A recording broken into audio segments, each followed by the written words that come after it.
Greetings, brothers and sisters from the four corners of the world. I hope everyone is having a blessed day, afternoon, and evening in your perspective lands.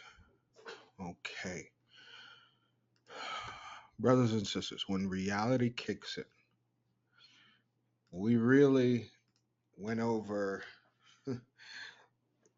some really mind shattering things, right? In the last part. And as you know, I didn't even make an intro. So, when reality kicks in, can you hear me now? That is what this part is going to be called. This is part two. Okay. And brothers and sisters, I want you to sit there and take a look at this picture, right? This is a cell phone burnt to the crisp, right? Um, and obviously, if you know, um, great for being aware, but if not, um, this is going to touch on Lebanon and um, the cell phones and pagers and things of that nature that blew up. Okay, now um, as per the current events, brothers and sisters. Okay, uh, but first I want to share with you all. Um, I am doing a lesson soon on the lands of salvation. That's here. Okay, and you'll see this coming soon. Um, and because Lebanon is intertwined into uh, the blessings of the Most High, because uh, you know, I don't want to go so much into it, but I will save uh, the greater parts in Lebanon and Jordan and different places in the Middle East that may be outside of uh, Isaiah 11:11, or that's not mentioned, so to speak. Um, I will save that for this particular lesson. So if you see that I have avoided certain scripture about Lebanon, it's because it will go in this series here, Lands of Salvation. All right, brothers and sisters, what is danger to you? What does it mean to face danger? Okay. A lot of times when we sit there and think about the Bible, we think of going to the kingdom. We maybe even think of trials and tribulations. We may even think of, little, here and there persecutions, right? But what happens when danger can come at any given time? And this is really dangerous, brothers and sisters, okay? Now, I'm going to read this scripture, and I know in some sense it can be more so on the spiritual, because when you read this word devices, it says mind. So this is Second Corinthians 2 and 11. It says, lest Satan should get an advantage of us, for we are not ignorant of his devices. Now you look this word up, and I've done this in a scripture before. Devices is your mind. Okay. So it says you should not be, for we are not ignorant of his devices. You heard Christ say, be what? Harmless as doves and wise as a serpent, right? So And now we're seeing Paul is mentioning to the church that we are not to be ignorant of how Satan thinks. This is mind blowing here, right? Because once you do that, brothers and sisters, you have to say, okay, now you have to fill in the words, for we are not ignorant of his understanding. We are not ignorant of Satan's intellect. We are not we are not ignorant of Satan's heart. We are not ignorant of Satan's soul. We are not ignorant of Satan's affections, of his feelings, dispositions, his purpose, his device. And one of the reasons why I said to stay away, I remember brothers and sisters saying, hey, some people said it was too tough to stay away from, you know, social medias and certain stuff.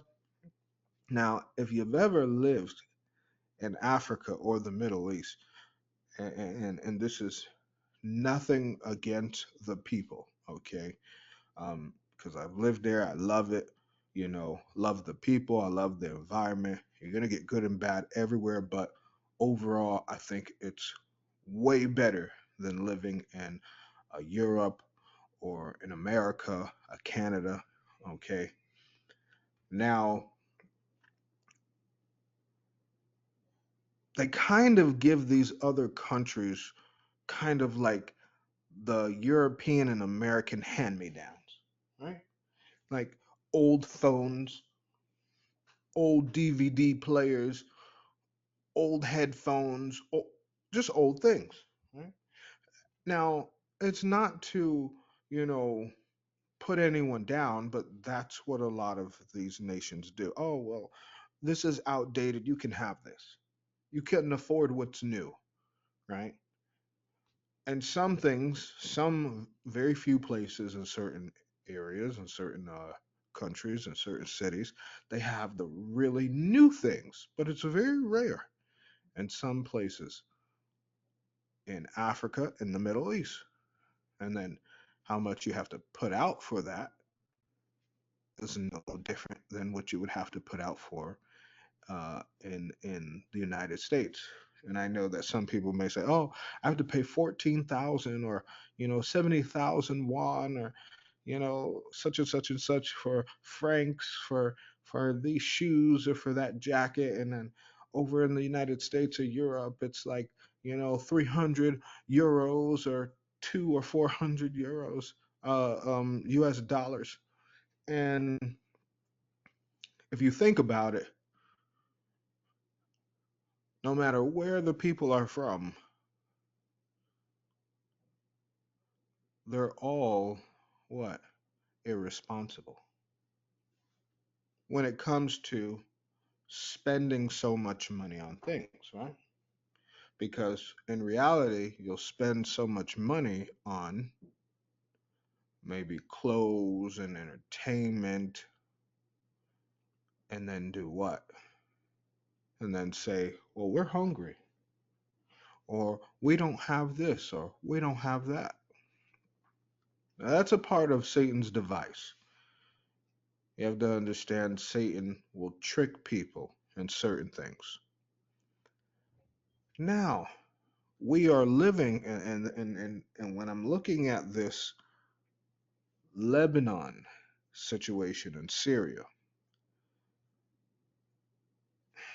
brothers and sisters, this scream danger to me. Okay. Now, let me go back. I'm going to go, excuse me, I'm going to go in Second Ezra. I'm going to type in danger. Okay. And Second Ezra states that those who fall in danger. Okay. Those who fall in danger. And this is Second Ezra. And we'll start from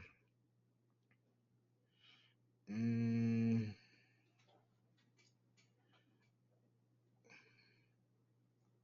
and if you haven't read Second Ezra 13, be sure to read it. It is very important. to these times, especially if you want to endure all the way into the end.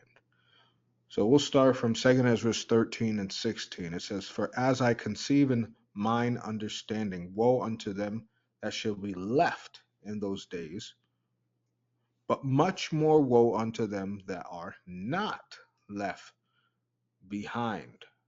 Now, brothers and sisters, um, following the Lands of Salvation series, I will go into a detailed, okay, a detailed series on the resurrection and how, if you are still alive, okay, you will be you will be praised with some of the greatest. Now, if you die, that's okay too, but and if you die in righteousness, you will be praised with some of the greatest. But understand that there are some people who will die and be resurrected. Understand, and this is for a future lesson, understand that once the resurrection hits and people who have died are resurrected, should you die after that, there is no resurrection. Those people who die after the resurrection, that's final. That's in the book of Revelation, but I will go further into that months from now. Okay, so this is why it says it's much more woe unto them that are not left behind. For they that were not left were in heaviness. That means they had all kinds of things on their mind. They weren't focusing. Imagine dying, right? Imagine you thinking that, oh, praise the Most High, I'm going throughout my day, right? And then you're talking on the phone to your friend or to a spouse or to your job or for even for a job interview. And then your phone blow up right in your ear.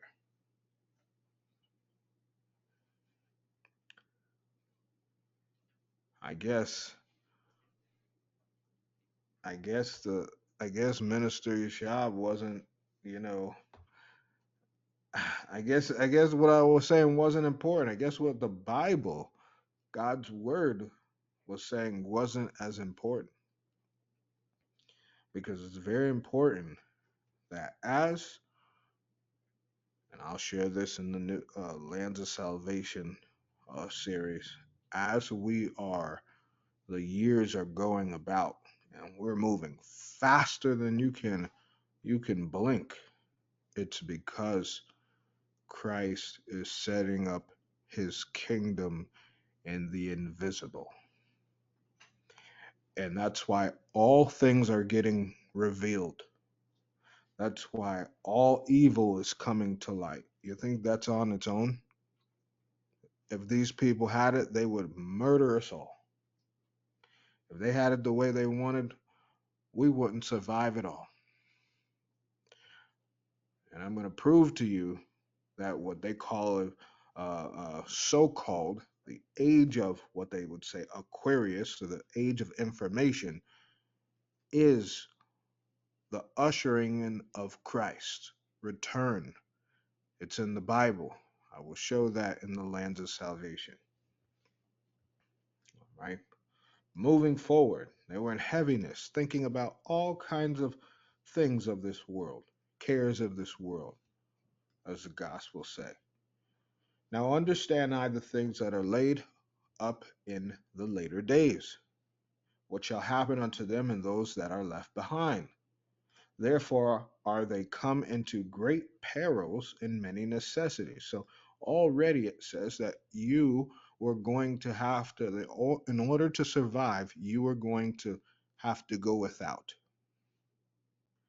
If you're individuals who always need something, this journey was going to be hard. And you'll never be tested until you have no support from other creation. I kid you not, right? And I'm not referring to If you're a husband and wife, or let's say you're a daughter and a mother, or your daughter and children, or vice versa, however it may go, and you're all in the truth together, at some point you all are going to need necessities, and it's going to be a sacrifice at some point. Okay. It can be a sacrifice for a home or shelter. It could be a sacrifice for food and water. There will be great sacrifices. Sometimes you will have to sacrifice the life you believe you deserve for the life that you know is better, right? And it says, like as these dreams declare. Yet it is easier for him that is in danger to come into these things than to pass away as a cloud out of the world, and not to see the things that happen in the last days. And he answered unto me and said, the interpretation of the vision shall I show thee, and I will open up unto thee the thing that thou hast required. Whereas thou hast spoken of them that are left behind. This is the interpretation. He that shall endure the peril in that time hath kept himself. You see that? Talking about enduring to the end. Shall keep yourself. They that be fallen into danger are such as have works and faith toward the Almighty. So you have to understand, if your life at some point is going to be placed in danger, that means you are doing what? You are fulfilling scripture, faith with works. Okay? Faith with works. That means what? The Most High is only going to let a certain group of individuals represent Him until the end. What types of individuals are these? People who have faith with works, despite the circumstances. Despite the circumstances. Despite the circumstances. All right? Know this, therefore, they that which be left behind are more blessed than they that be dead. Because, hey, who wants another day to show the Most High why He chose you? I know I do. I want to wake up another day. I want to keep on going. I want to see the live to the next day and the next day, so that the Most High can be proud of me and see something better than my last. That's why those who would be what? Alive would be more blessed than the dead. Notice this, that in Revelation it's stated that those who were alive and the sinners were wishing that they were dead, but they were kept alive. Keep that in mind. Why? Because the sinners now had to acknowledge the truth in that their life was a lie. And for those who were stuck in denial, the Most High is going to make them keep that denial, yet live out the whole truth. That's a prison sentence within itself.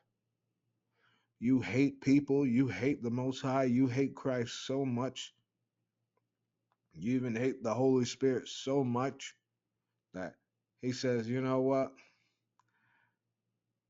You thought the joke was on you, but I'm going to make you see this. I'm going to make you see what you missed out on. hmm It's time, brothers and sisters, where we take our understanding and turn it up a couple more notches, because time is moving quickly. I sat here, brothers and sisters, and I said, we talk about devices, right? I just finished talking about devices with you. How many people? Maybe you have heard it, maybe you haven't. How many people sat there and heard that they were doing what? They were creating a new moon. And this new moon, they've even put it on the news.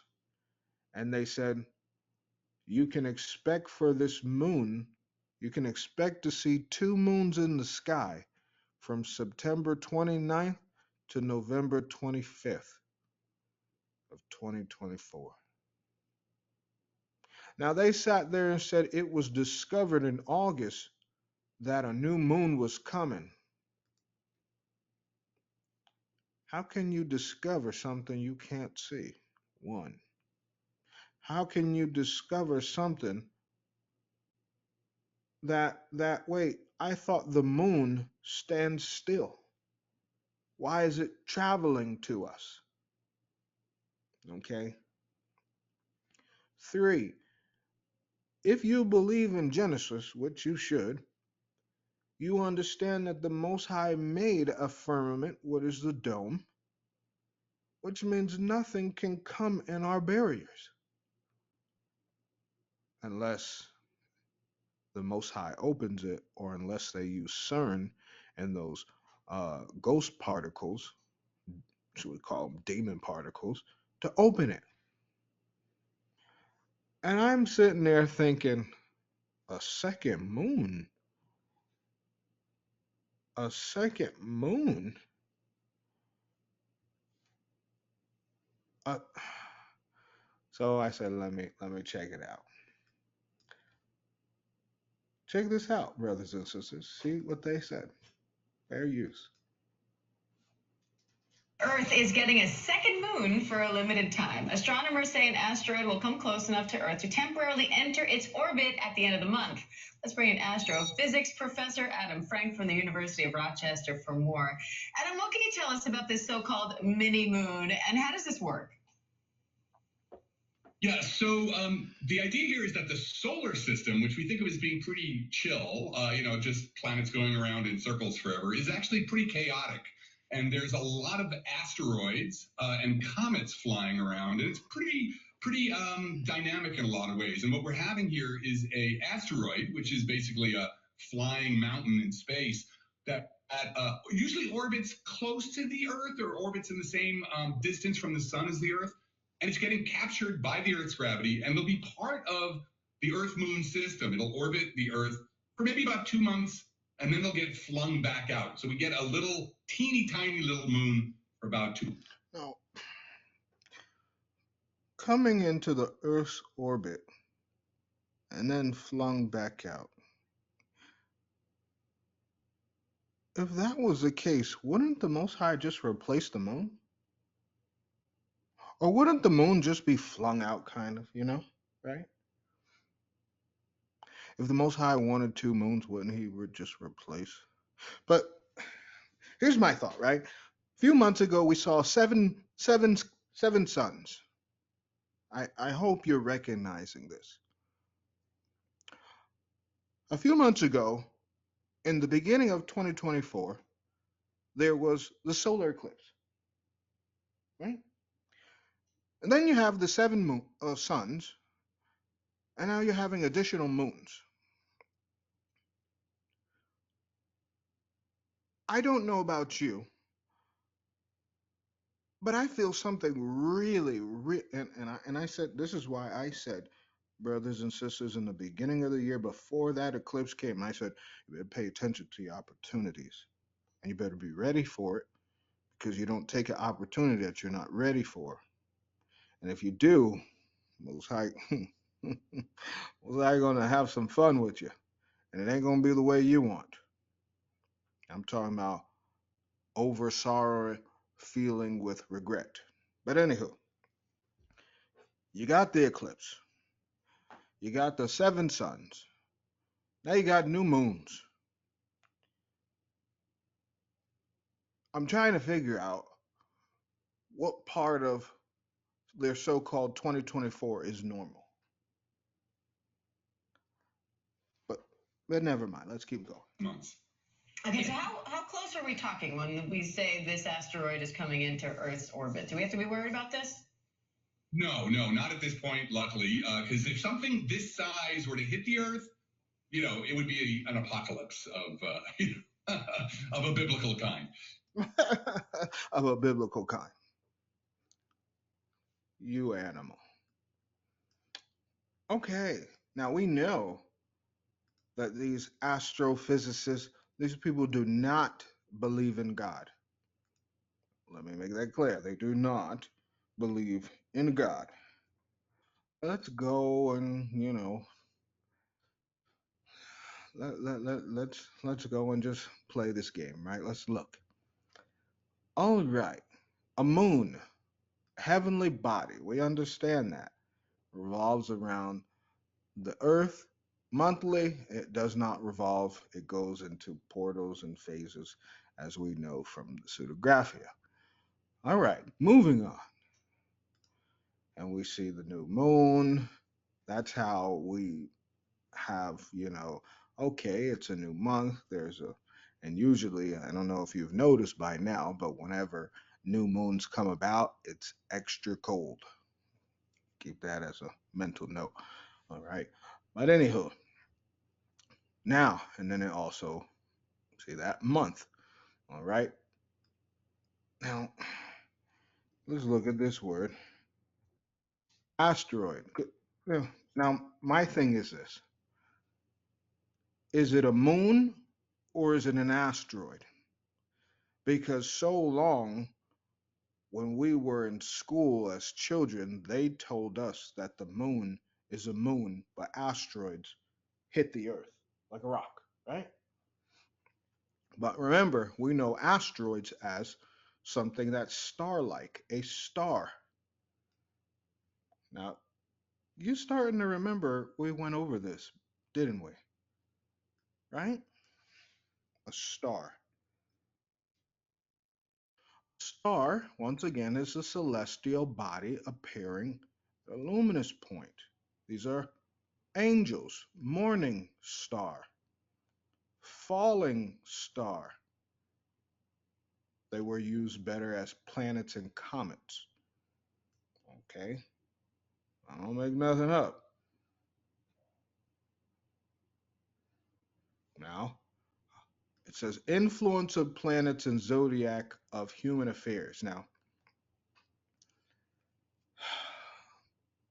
I'm gonna sit there for our Muslim brothers and sisters.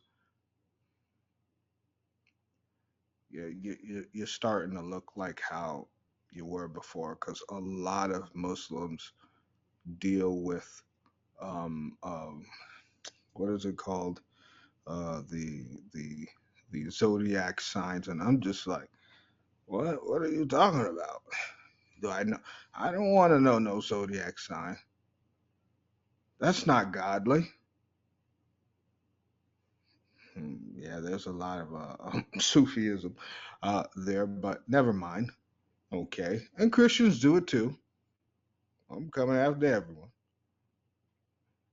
All right. Now, then it also says star is leading performer. Now, obviously, this meant with actors or singers, blah, blah, blah, blah, blah. Okay. Let's check out this since they go back to zodiac, right? Zodiac, the circle of little animals. Now, this says here double constellation, and that's what we want to look at. Now, zodiac was the 12th takna, which means 12 signs. Okay. You go into the word constellation. All right. A collection of stars, hence a collection of the fallen. All right. Set with stars, especially as supposed to exert influence on human affairs. All right, and that's why all the people in the zodiac. Oh, let me see what you are. Oh, you're gonna be like this today. Are you gonna shut up? We don't want to hear that. That stuff only controls those who believe it. Pay attention. Pay attention. All right. Then you have him saying, oh, yeah, it's going to be nice and orbit. Okay. An orbit. So we're seeing our world transition somewhere else. All right. Want you to know this. Our world as we know it is transitioning into something. Now, truth is out.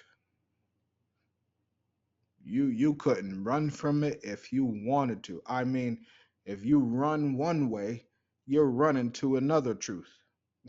If you run from one truth from the west just to go to the east, you're going to run into another truth that you were running from the west, and so forth with north and south. You're not running from the truth anymore. And this is why it says we cannot be ignorant of Satan's devices. Now you see that orb, that word orbit means a beaten path or a course. See the word orb. Orb, a sphere, orbit of a heavenly body. So all these things pertain to angels and fallen angels. Okay? And then he's going to make a little mockery and say, ha ha ha, apocalypse, biblical proportion. Let's keep it going.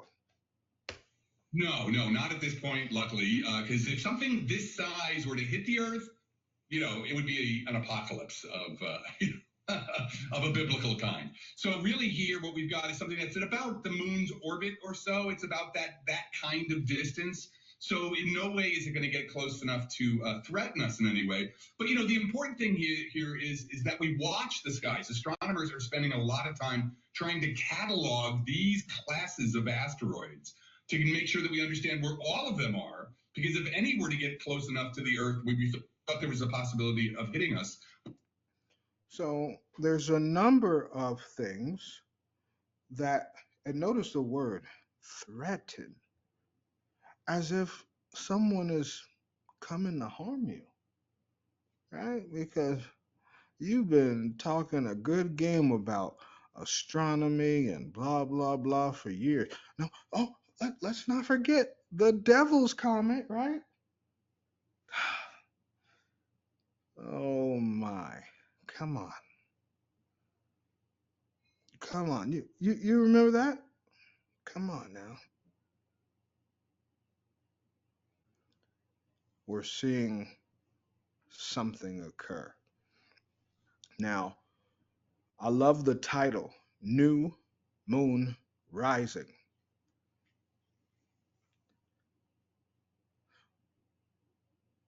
New Moon Rising.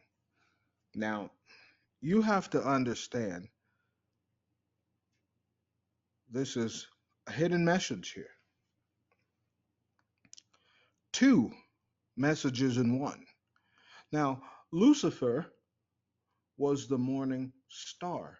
Morning star always rises. But he got kicked to the curb with the 1/3. So there's a new moon rising. And in the book of Revelation, Christ said, I'm taking that title back. The morning star, did he not? I'm letting you know, brothers and sisters, the world is getting bad because we cannot see in the spiritual. I hope you're tracking. We cannot see in the spiritual, but spiritual creations can see in the spiritual, which means they understand what's being ready? What's becoming? We have to do a little more searching, a little more studying to show ourselves approved, to understand everything. Okay. We'd have to figure out how to divert it or do something to it to keep it from striking the Earth. So will we be able to see it? Do we need a telescope or any special eyewear, or can you see it with the naked eye? Yeah, it's pretty small, so you're not going to be able to see with the naked eye. You're going to need a telescope. Even then, it may be pretty difficult given its distance. So it's more the idea of it than actually we're getting an extra moon. Because, I've always been a little bit disappointed. One moon in the sky, I really would be better. It'd be a much more interesting sky if we had two or three, like some other planets. So sadly, we're not going to get to see this one. All right. Well, Adam, get working on that, will you? We want to see another. The point, no, why would you sit there and say that we're not going to get to see it if no one was going to see it? It almost sounds like they're kind of safeguarding themselves from something, or they're just like, hey, if you see this, don't think of it as nothing. We're going to tell you that there's going to be a new moon. Why? Because we're going to do something and we're going to put something in there. We don't want y'all talking about biblical things. Just like how y'all seen the devil's comment in the seven sons, right? We want to beat you first before you jump to conclusions. But this is a hidden message. It means the new moon is rising. That means the world is about to change into another notch of evil. Now you have to understand, why is the world turning evil?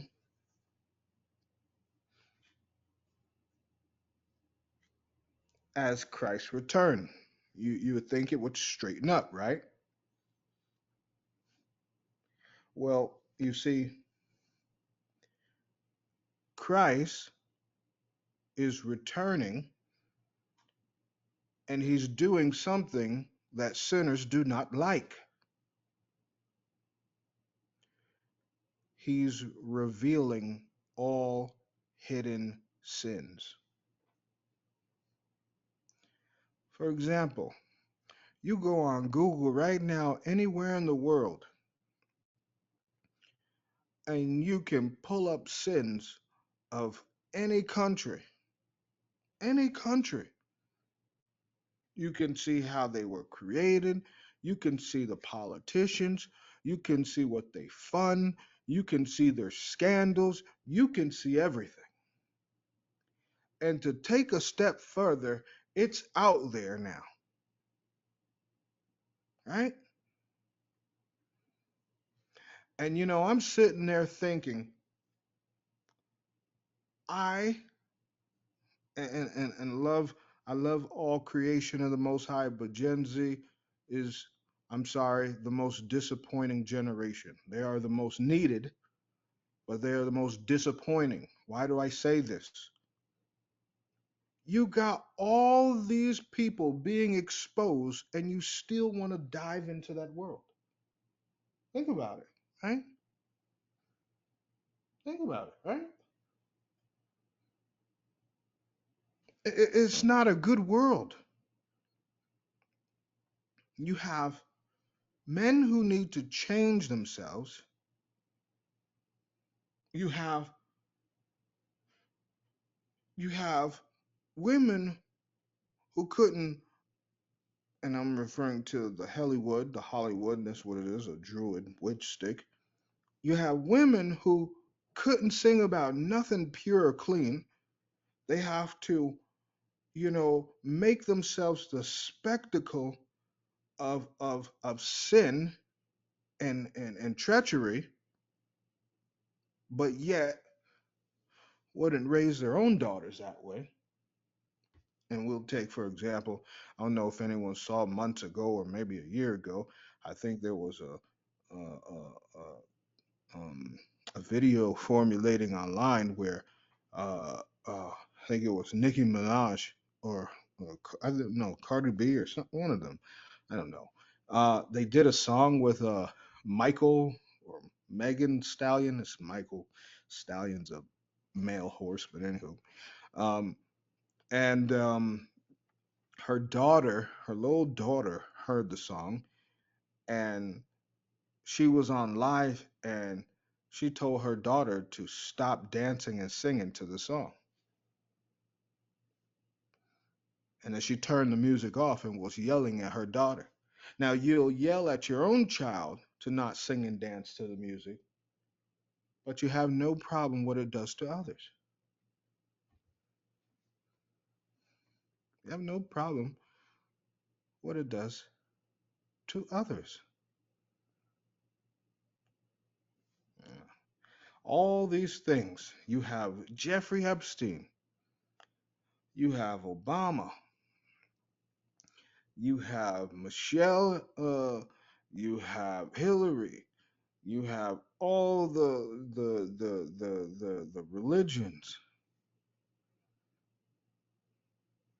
I mean, that was mind blowing. People were like, okay, Jeffrey Epstein, and then the world was like, whatever, we're still gonna vote.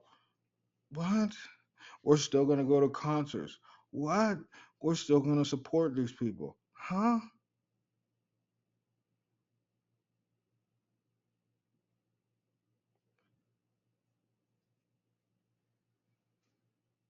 And you have to remember it's kind of crazy, right? And I usually don't talk about celebrities, but seeing all this news about Jeffrey Epstein, and then you have P. Diddy, who pretty much did the same thing, right? He did the same thing. Now, evil is evil, but there was someone who owned an entire island. There was someone who owned banks. There was someone who who influenced politicians globally. But then all of a sudden you find this person, but yet come to find out P. Diddy was an informant because they pressed charges. The FBI had pressed charges on him decades ago. And they said, you're going to destroy your community and we'll keep you out. And so, as a producer, he only he only produced music of people who would also become informants and play the game.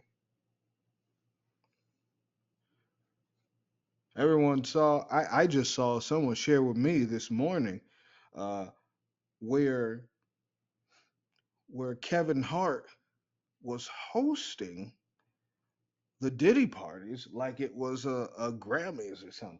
It was insane, and my jaws just dropped. Like,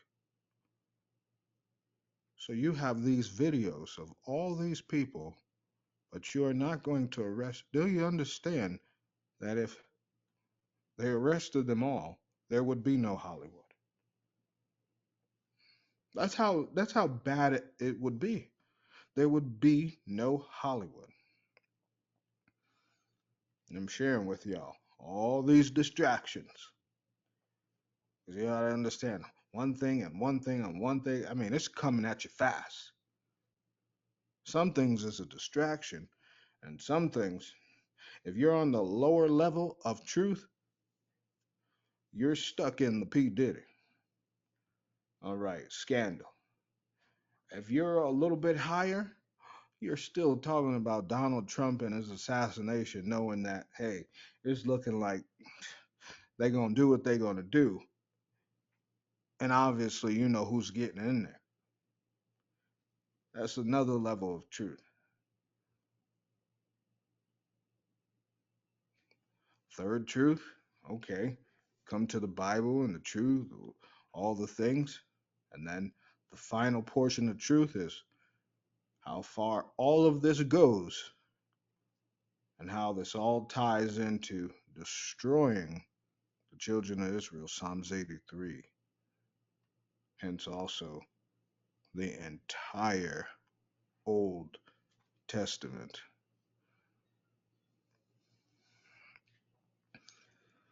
I mean, even the book of Revelation, the world had created the beast system just to go after the children of Israel. Wake up. But anywho, people, I'm telling you, a new moon is telling you is rising. That means something new is coming, something that you would least expect, and Christ is in the midst. That means judgment is in the midst. But let's continue. Working on it right now. By the way, I think you win the award for coolest Zoom background of any guest we've ever had. Thank you very much. Always got to be ready. Love it. Astrophysics professor Adam Frank. Adam, thank you.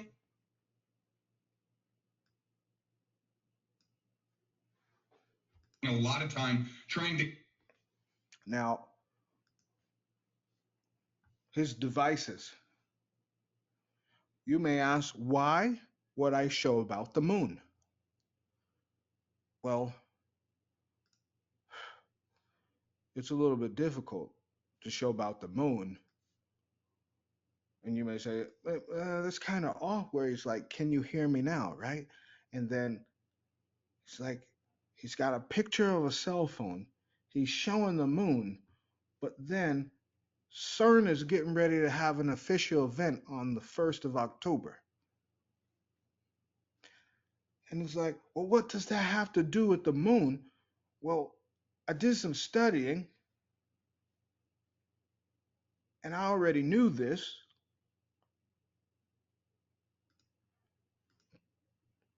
But the moon has the power to alter attitudes and behaviors. Huh. Hmm. I'm kind of thinking here. What's going on? We know signs. Yeah. We know signs are from the Most High. But when sense does the Most High's elements create mood changes and attitude shifts in people? No, no, no, no.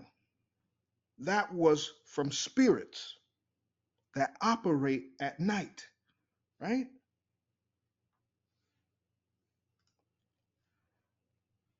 Lunar cycle effects on human and animal behavior and physiology. Of course, they go into the circadian rhythm, and that's for a whole nother time. But it says the lunar cycle has an impact on human reproduction, and particular fertility, menstruation, birth rate. And let's not forget, brothers and sisters, when there's a full moon, the tides raise up and down and flooding. Hey, when I tell you something major is coming, okay? It says melatonin levels appear to correlate with menstrual cycle, admitted to hospital emergency units because various causes of what? Cardiovascular and acute coronary events, varicose hemorrhage, diarrhea, urinary retention correlated with moon phases. In addition, other events associated with human behavior, such as traffic accidents, crimes, and suicides, appear to be influenced by lunar cycle. Listen here. Something really bad is coming. To the point, and I had to pull up National Library of Medicine.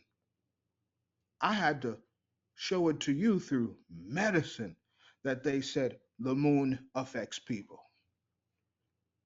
Now, obviously, this is when you're not serving the Most High. So that means spirits are going to run even more rampant than normal. Pay attention. Pay attention. Because first it was a devil comet, and then it was a comet that would cause the apocalypse. It's also going to be the first year anniversary of the beginning of the Middle East destruction. And then once again, they're sitting there telling you, hey, listen, the moon can change everything. The ignorant people, we're talking about what? The ignorant people, we're talking about just climate change, about the weather and the environmental impacts, while they hid all the truths. And this is climate, what you would call climate change, where the climate changes, where the environment changes, where more crimes occur because of moons. Now, supposed moons, but they're adding in the new moon. More crime will come out, more devastation, more war. And I always believe this,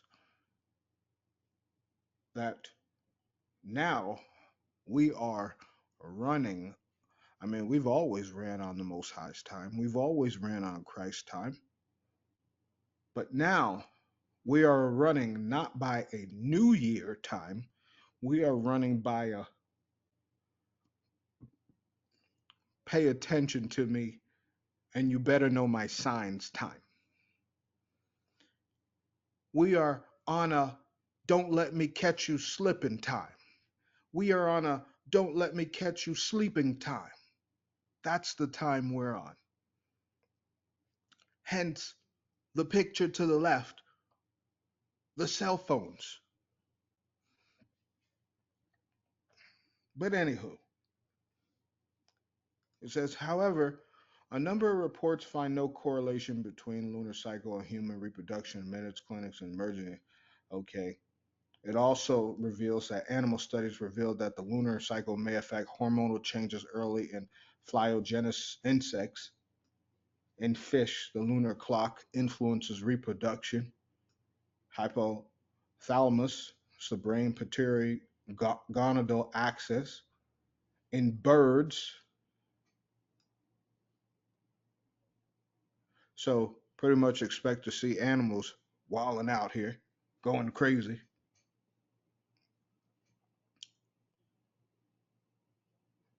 I hope you're paying attention.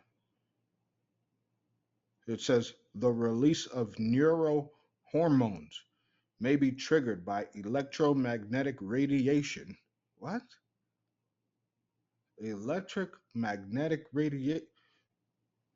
Nah, I gotta look this up. What is that?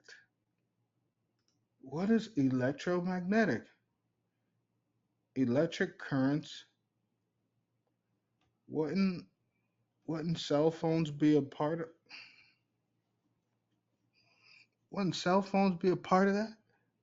Wouldn't TVs be a part of that? Wouldn't solar panels be a part of that? Right? I'm a little crazy. Maybe. Hmm. Maybe I'm off. Maybe I'm off. I don't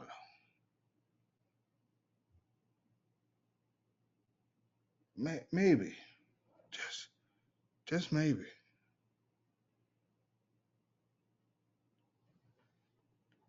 Now, our body's internal 24-hour sleep wake cycle, infradian rhythms, and 28 menstrual day cycle or a seasonal affective disorder.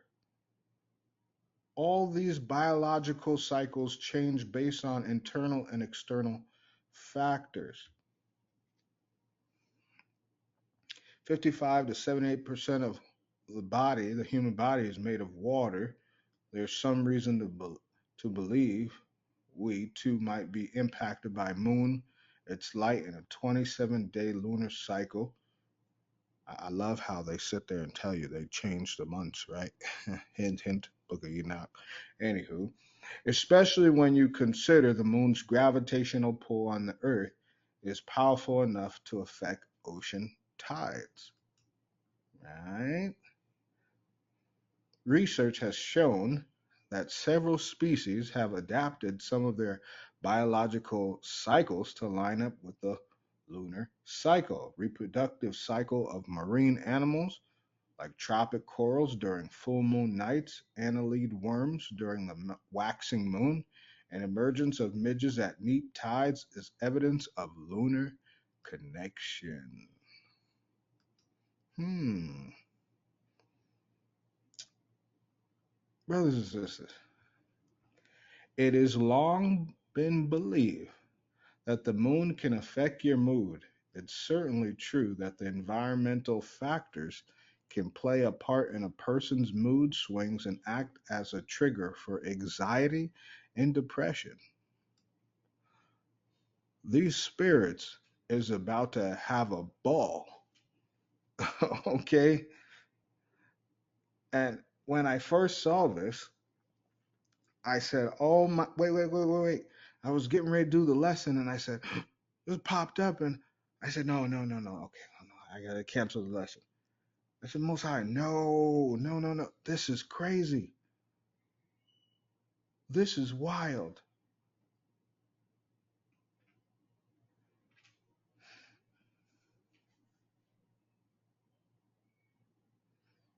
If you are struggling with sleep, it's because something's getting ready to happen. I want you to understand that. If you are struggling with sleep, if your sleep's off, I'm telling you, something's getting ready to occur. If you couldn't sleep, because it just doesn't, and I want you to understand, one part is the Most High preparing His people. So if you couldn't sleep and you're falling into maybe mood swings or something like that, and you're like, man, why do I feel this way one day? Why do I feel like that? You Most High is preparing you for what's about to come. Because I know this for a fact as a minister, doing this for years, that the Most High will prepare His people before it even comes. Like for example, there was one time when the jib jabs came, when that whole sickness, that plague came. I remember my whole congregation had got sick like maybe 6 7 months prior to that, and they're like, man, what's going on with us? And I said, Most High gonna get us through this. After that, boom, guess what? Then came, the jib jab. Now, one of the people I was with got sick. I was like, man. And I said to the congregation, I said, it was like the Most High allowed us to get sick so that when this time came, our bodies were stronger than whatever they had. Remember that? I'm telling you, something crazy. And Most High, forgive me because we shouldn't even call it crazy, but something that we least expect is going to happen. Okay, be ready. Be ready. As brothers and sisters, that's where we are. Okay, that's where we are. Now I know you're sitting there saying the danger, the danger. Play the video already. Play the video. What happened with these phones? Okay, let's begin. A large number of mobile devices, including radios and cell phones, have reportedly exploded in Lebanon. And some of the incidents took place at funerals for the victims of Tuesday's mass pager bombing that killed at least 12, including 2 children, and wounded 2,800 people. Now, hold on now before we go further. You heard it right. Monday was the bombing, and Tuesday, both in Lebanon and Syria. Now, this is wild, okay? When I sat there and I'm looking at all of this, I'm saying, okay, we have now entered something called, follow me, brothers and sisters, telecommunication warfare. Telecommunication warfare. And what this means is it's warfare through communication devices, phones, computers, tablets, video games, the whole 9 yards. But let's keep going. And that's devious, by the way, to strike someone. Okay, whatever, it's war, okay? Whatever, we'll just go with that narrative. It's war. But to bomb people at a funeral? That's wild to me. That is insane. This is also going to another level, showing you that Satan doesn't care if you are mourning. I want you, are you paying attention? There is no time to cry. Satan will punch you right in the groin. There is no time to cry. Okay? He will kick you right where the sun don't shine. He does not care. You're mourning. He's like, great. I'm gonna give you another blow. While your nose, while your head is in the tissue, I'm gonna hit you right upside your head. I want you to understand this. This is,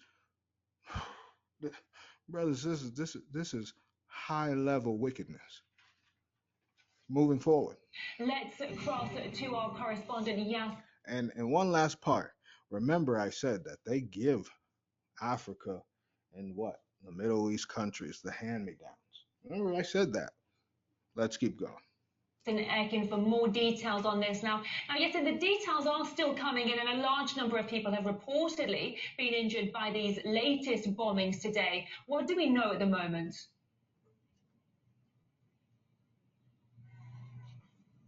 Nikki, that is right. The details are emerging, and the initial reports suggest that the nature of this attack was similar to the previous one on Tuesday, but it does have some differences and striking similarities. We understand that some of the devices that were targeted in this round of attacks or in this wave is not just limited to that of pagers or two-way radios, but now I want you to check this out. Now they said pagers and two-way radios. This is what they initially said. Pay attention to this list. All right, you write it down now. Similar to the previous one on Tuesday, but it does have some differences and striking similarities. We understand that some of the devices that were targeted in this round of attacks or in this wave is not just limited to that of pagers or two-way radios, but it includes devices such as radios, whether they're whether it's a home system, whether they're in the vehicles.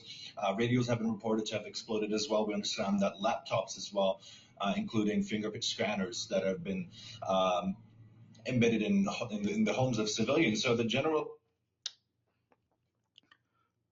fingerprint scanners. What? I want you to pay attention. Okay, you ready? In some countries, they want you to do biometrics when you fly, right? You following me? Now let's say they come out with a narrative that say, "Oh, it was hacked." What would this do to international travel?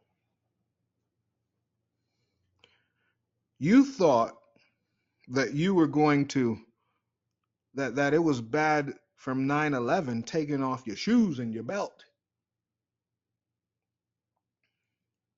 What happens when you can't carry phones? What happens when they say, "All right, open up your laptop. Let me see what's on your files for you to fly." Do you see where this is going? Oh, this is twisted. Okay, everyone will get their phone after they get off the flight. Please put your phone in the basket. Please put all electronics to the side, please.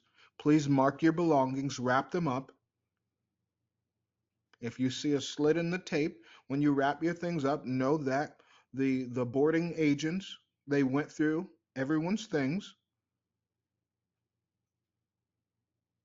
to ensure our safety, so we know that there's no threats on this flight. Hmm. You see where some I'm telling you, pay attention. Now you're in the age where everything can be hacked, right? Didn't they say like those little ring devices and those home devices for cameras could be hacked, right? They gave all the information to the police that was recorded from your home. So you don't think that someone can hack it and give your information out? Some people put cameras in to watch their children sleep at night. You had reports of people hacking those to talk to children. I want you to understand these are the things that they're saying that can be used to blow up. These are forms of radios. This is telecommunication. Pay attention. Understanding here is that this attack is a widespread attack. The nature of this is becoming that much more confusing because the initial idea that many had was that it was a chain supply attack. Some did speculate that it was a cyber attack, but what we're looking at right now does, of Cyber attack. Now they dare not say telecommunications. I'm going to show you the difference after the video. course, take into consideration a number of different variables. But one more important thing is, of course, the attack did take place at a time when the hospitals throughout the country have been overwhelmed from the initial wave of attacks on Tuesday. So, listening to a number of experts, they suggest that whatever the tactic here is, that one of the fundamental supporting arguments here is that Israel is targeting the civilian as well as Lebanon's medical infrastructure, ensuring that the medical services are overwhelmed. Whether this is, of course, in preparation towards a large-scale attack, whether the Israeli military is interested in conducting a large-scale campaign is unclear, but the typical approach that this wave does suggest does, of course, come into line with that of a larger, more broader campaign. We understand that this is hybrid warfare, that the tactics that are used are asymmetrical methods. This does, of course, include the fact that with technological advancements, that the type of asymmetrical warfare and hybrid warfare does, of course, grow exponentially with the introduction of newer technologies. But looking at I want you to pay attention. He said this is a new warfare. There are no troops right now. There's missiles.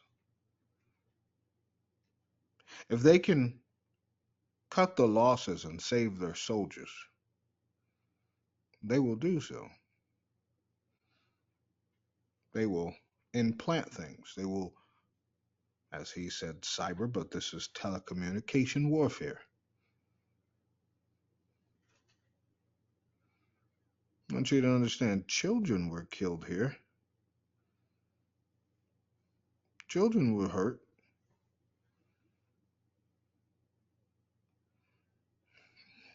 Crazy. Crazy. This is an evil world, brothers and sisters. Some of the two-way radios and the video footage that was provided by those within Lebanon suggests that some of the devices were ICOM branded devices, two-way radios. They are a Japanese manufacturer, and they do, of course, manufacture wireless communications devices. Of course, this does bring into the question whether it was a supply chain attack, whether it was a cyber attack, or whether this is something completely different. Because looking at the scale of the devices that were targeted, it could also take into consideration that that there's a possibility of an EMP attack, electromagnetic pulses essentially overloading the circuits. Now, what would be the chances that you hear EMP? Now, this is not an EMP. This is not an EMP because EMP shut it down. What the Most High is having you know, brothers and sisters, is that we are in the time for telecommunication warfare, and EMP is on the table. Yes, it's on the table. And I wouldn't be surprised if there would be blackouts, like countries would black out their whole nation to stop a nation from hacking all their phones and all their electronics to do just this. Pay attention. Pay attention now. Pay close attention.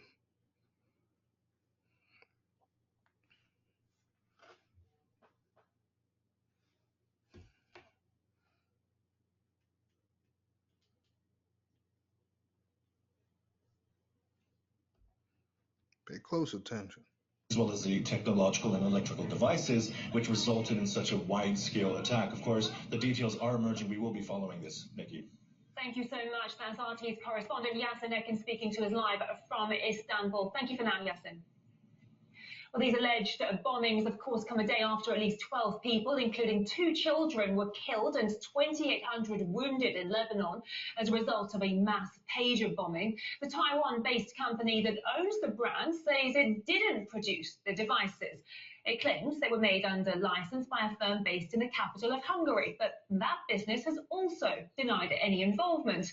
Israel, which allegedly carried out the sophisticated attack, has not commented. We got more details earlier today from our correspondents Yusuf Jalali and Maria Thanoshna. Well, over 24 hours since the pager explosions in Lebanon, still no official response from Israel. Despite direct accusations from Hezbollah, as well as the Lebanese government, Israel has remained dead silent and hasn't claimed responsibility for the attack. The government press office, which typically sends out multiple updates to foreign journalists each day, has been quiet. On the army's social media channels, there is coverage of the IDF's routine activities in Gaza and along the Lebanese border in the country's north, but the pager blasts aren't mentioned. And just recently, a new post appeared on Prime Minister's Telegram channel where he expressed condolences for the deaths of 4 Israeli military personnel in Gaza. But as for the beepers, no mention. Meanwhile, the attention is slowly shifting from who is behind to how did this attack happen at all. It was initially considered as cyber warfare, as you remember, but now experts suggest the pagers were fitted with remotely activated explosive devices. Citing a senior Lebanese security source and another unnamed source, Reuters claims that Israel's foreign intelligence agency allegedly planted explosives inside 5,000 pagers imported by Hezbollah 5 months before Tuesday's detonations. Now, you got to be stupid to believe that. So, your cell phones are made in Hungary, also a Jewish country, by the way.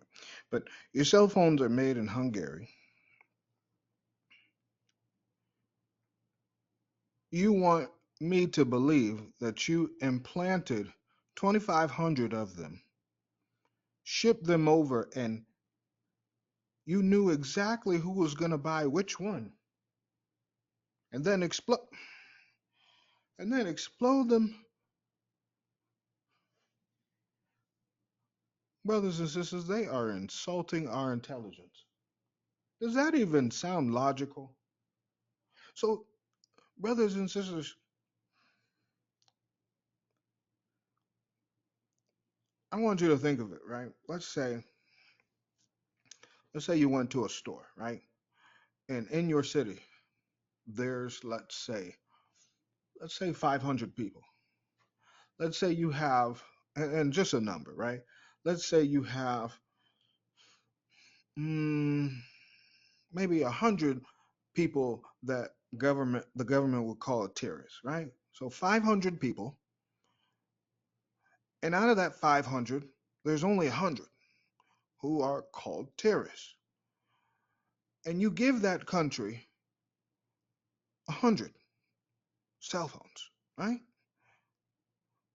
So you mean to tell me that terrorist organization, they're going to march their whole group of people in there and buy 100 cell phones, all of this, and you know exactly who it is? Does that even make sense?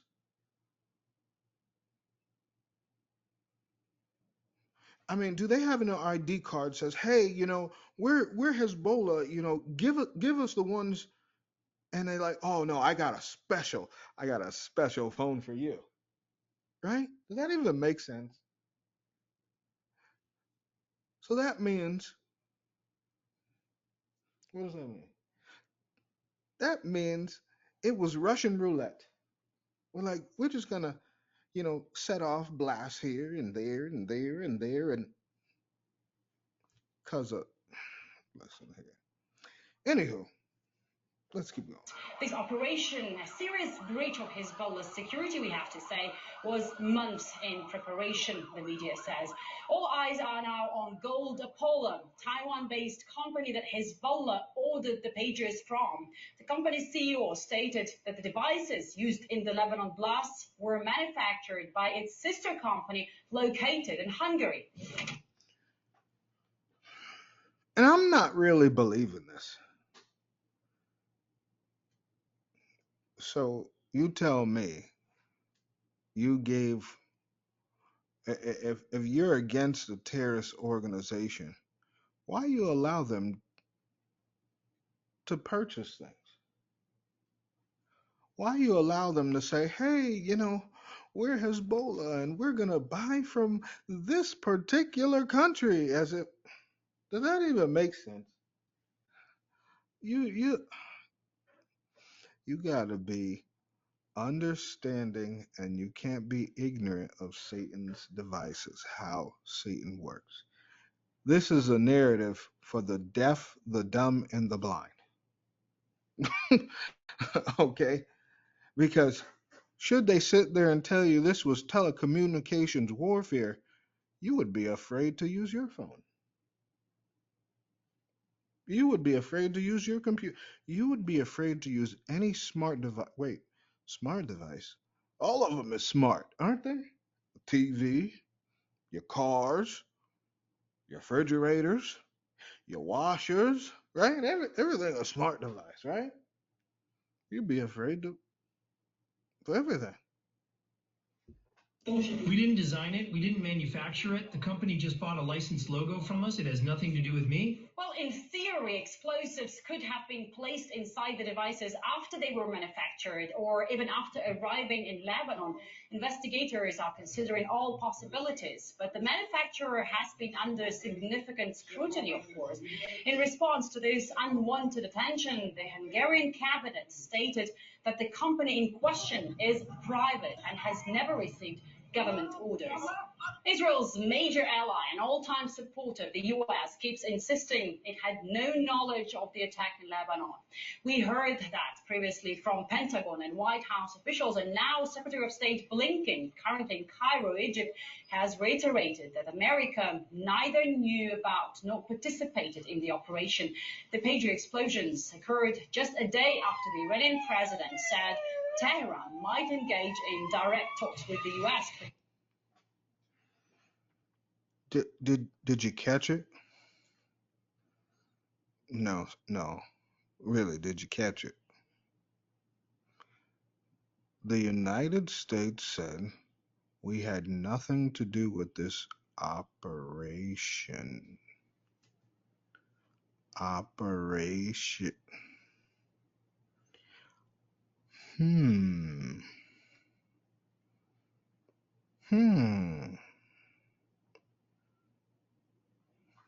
Never mind. Potentially, if Washington shows in practice that it is not hostile towards the Islamic Republic, the potential reconciliation that Israel is clearly not interested in. The United States did not know about, nor was it involved in these incidents, and we're still gathering the information and gathering the facts. And we remain very clear about the importance of all parties avoiding any steps that could further escalate the conflict that we're trying to resolve in Gaza, to see it spread to other fronts.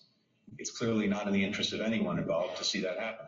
We're focused on getting this ceasefire over the finish line. That would also, I think, materially improve the prospects of actually defusing the situation in northern Israel and southern Lebanon. It's imperative that everyone avoid taking steps that could further escalate or spread the conflict. The U.S. has long claimed to be a peacemaker in the region, but with little success, as tensions have only worsened recently. In a recent attempt to help prevent an all-out war between Tel Aviv and Hezbollah, America's special envoy visited Israel on Monday, but left empty-handed, as Israel's defense minister, Mr. Gallant, insisted a military operation is necessary to safely return northern residents to their homes. Some argue that America acts as a mediator, but with a clear bias toward one side. Iran's fingerprints are all over all of the bad things that are going on in this region. And Iran needs to end its support for these proxies. We need to do it now, and we need to all work for de-escalation of this conflict. That is of paramount importance right now. What about Israel's fingerprints all over the region? I don't know what you're talking about. America's Secretary of Defense I don't know what you're talking about. In Israel next week again, unclear what will change. Meanwhile, Hezbollah promises to retaliate with no clear indication of when exactly it might happen, which leaves the situation very tense. The Israeli army insists no changes to the home front command directives, but we hear unconfirmed reports that the IDF has redeployed its elite 98th division from the Gaza Strip to the Northern Command in preparation for a possible escalation. And we have to understand and remember that if Hezbollah answers, Israel will retaliate to this retaliation, and that will put the entire region in danger.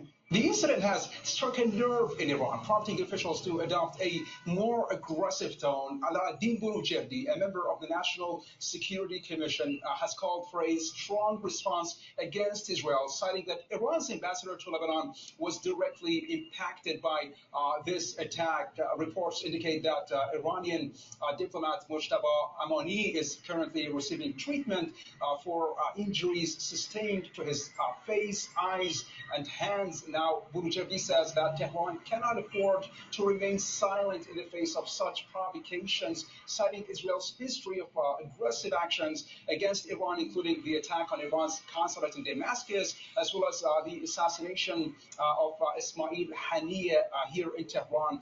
Iran's envoy to the UN, Amir Saeed Iravani, also did not hesitate to implicate Israel, calling the pager detonation, quote, an act of cyber terrorism against Lebanon. He made the remarks during an emergency meeting of the UN General Assembly on Tuesday, where he demanded that Israel must be held accountable for its actions. Iravani did not stop there. Of course, he urged the international community to recognize Palestine as a full member of the UN and reconsider Israel's membership due to its ongoing violations. Meanwhile, Iran's foreign ministry spokesman Nasser Kanani also echoed similar sentiments. He described the recent Israeli attack in Lebanon as a mass killing targeting innocent civilians. In a statement, Kanani condemned these actions as part of a broader campaign by Israel that disregards humanitarian principles and international law.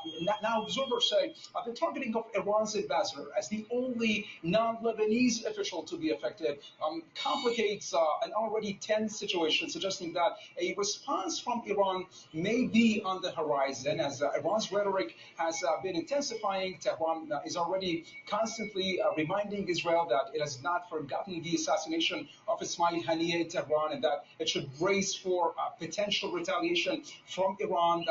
We heard this from Masoud Pezeshkian, the Iranian president, who said that Iran will strike Israel on its own manner. But that's not it. We've seen different resistance factions in the region, including that in Iraq, have been intensifying their actions against U.S. bases in the region. We saw that the Yemenis have launched a missile reaching central Israel, and we see that Hezbollah has also said that the pager incident has not shaken their resolve and that they're standing firm in their support for Hamas. So it seems we're witnessing a dangerous and precarious situation here in the Middle East, and the region seems like a powder keg now.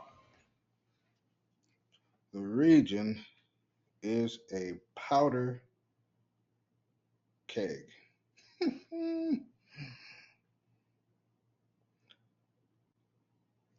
The region seems like a powder keg now.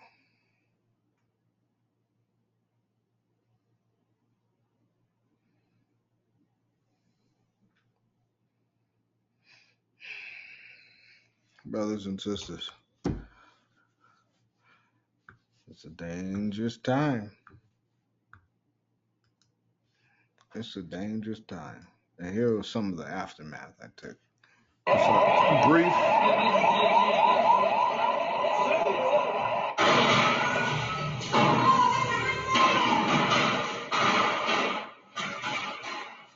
And you can hear the phones going off in people's homes, by the way. That's what that is.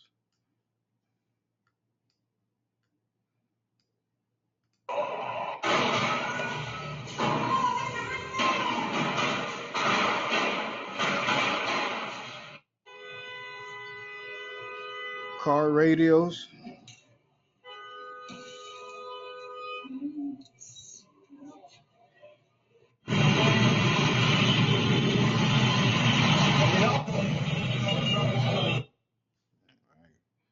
So I wasn't going to show too much.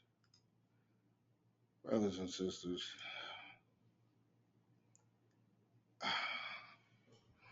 I mean, let me show you. Let me show you the difference, brothers and sisters. I'm gonna take the screen off real quick. I'll keep my voice here. I want to show you guys what's the difference between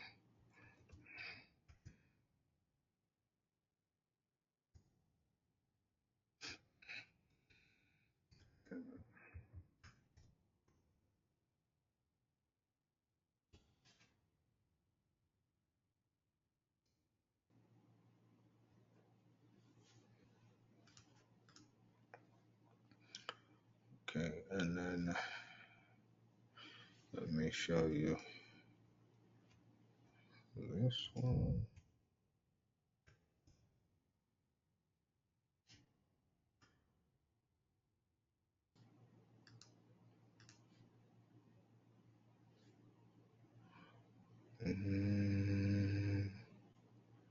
Make sure I get the proper one, you guys.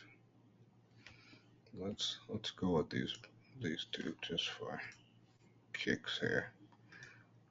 Okay.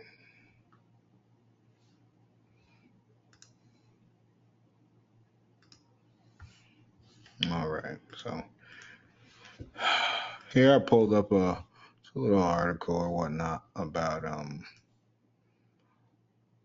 the difference between cyber and electronic warfare. Okay. So it says cyber warfare generally refers to the use of digital attacks to target computer systems, networks, and digital infrastructure.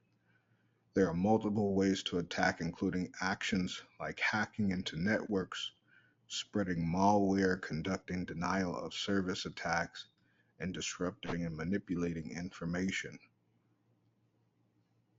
The objective is often to steal, alter, or destroy data, disrupt operations, or spread propaganda. This description can help one visualize the possible benefits in a warfare environment with that in mind, cyber warfare is not EW, which is electronic warfare. Or is it? It says, let's refresh what electronic W is. Electronic warfare involves the use of electromagnetic spectrum, radio waves, radar, and etc. to detect. So look what this is. Electronic warfare is used to detect, intercept, jam enemy communications and radar signals. It can also involve protecting one's own electronic equipment from similar attacks. The main components of electronic warfare are electronic attack, electronic protection, and electronic warfare. A further breakdown is to understand the domains where these types of operations occur, what some of the pathways of attack and how the objectives differ. Cyber warfare primarily operates with digital domain targeting computer systems, networks, and digital infrastructure. Electronic warfare operates in the electromagnetic spectrum targeting communication and radar systems. Cyber tools and techniques. Cyber warfare malware uses malware, ransomware, phishing, distributed denial of service, DoDS attacks, and etc. Electronic warfare, jammers, interceptors, decoys, and detectors. Objective of the cyber warfare is to disrupt operations, steal, alter, destroy data, or spread misinformation. Electronic warfare is used to disrupt or intercept enemy communications and radar while protecting one's own system. And then you have, for example, the basic, right? EW, electromagnetic warfare, electronic warfare involving use of electromagnetic spectrum, all right? Or directed energy. Some people even call these DEW weapons, right? Okay, DEW, directed energy weapons to control the spectrum, attack an enemy, or impede enemy operations. The purpose of electromagnetic warfare is to deny the opponent the advantage of and to ensure friendly, unimpeded access to EM spectrum. Electromagnetic warfare can be applied from the air, the sea, land, or space by crewed or uncrewed systems and can target communication, radar, and other military and civilian assets. And civilian assets. And civilian assets. Brothers and sisters, this is a new type of war. And it's dirty. You know why? Because they're not sending people to the front lines. They're not sending people all the time to go and do X, Y, and Z in another one person's country. If they could, they would use drones like flies. It's incredible. This is the latest Israeli technology. I introduce you to the new Israeli drone. That fly is a drone. Now you see that fly, you whack that thing. You whack every you see around you because they could be spying on you. And imagine like the world has to end. Imagine having children, right? And that like every generation just pass and your children become parents and then they say to their children, "Oh, stay away from those flies. You see it? Tell me. We got to go." Right? It would cause a sense of paranoia because you don't know what to trust around you. The pigeons are not real. The doves is not real, not all of them. The birds is not real, not all of them. Now they got drone flies. I mean, we all hate flies. They had drone mosquitoes, right? I mean, what, did I miss anything? What's going on here? And that brings me to a thought. Let me hold that thought. Okay, hold on.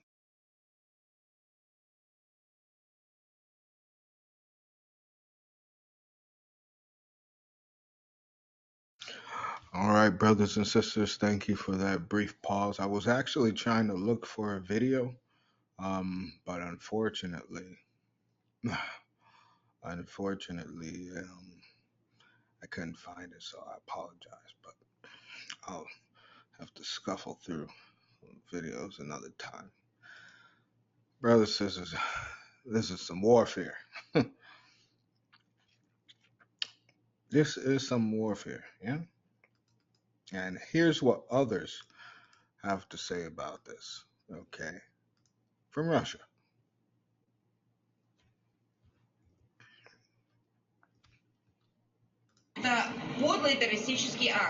This is a heinous act of terrorism. We understand perfectly well that with such actions they are trying to bring the region to a global confrontation, to strike children, civilians, women, in order to stir up public sentiment and set the Middle East on fire, so that it's all in flames.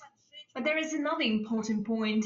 This is a terrorist attack that obviously could not have been carried out by a suicidal loner or just a suicide bomber or someone in a state of complete madness. This is a terrorist attack planned with a cool head, an extensively planned one.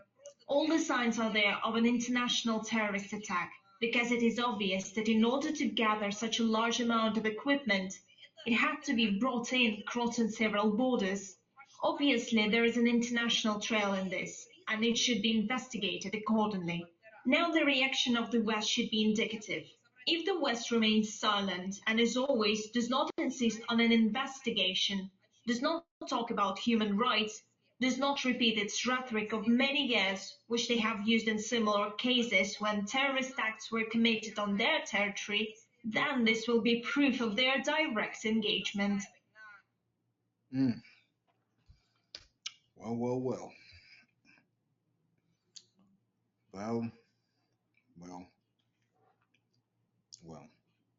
So, the good old days. Remember when we just had the batteries for everything? Well, I mean,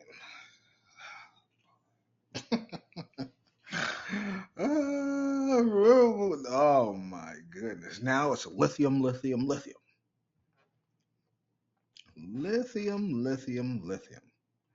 Now, you may. I said I wouldn't show you this until the next, but you know what the heck, right? Let's just show you why this is going on, okay?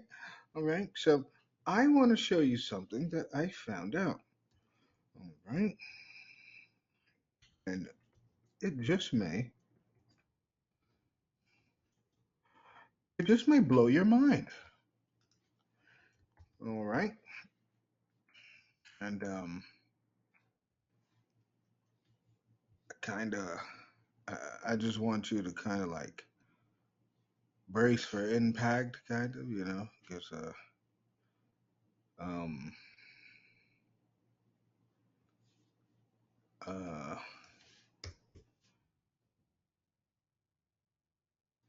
it's kind of off the rails.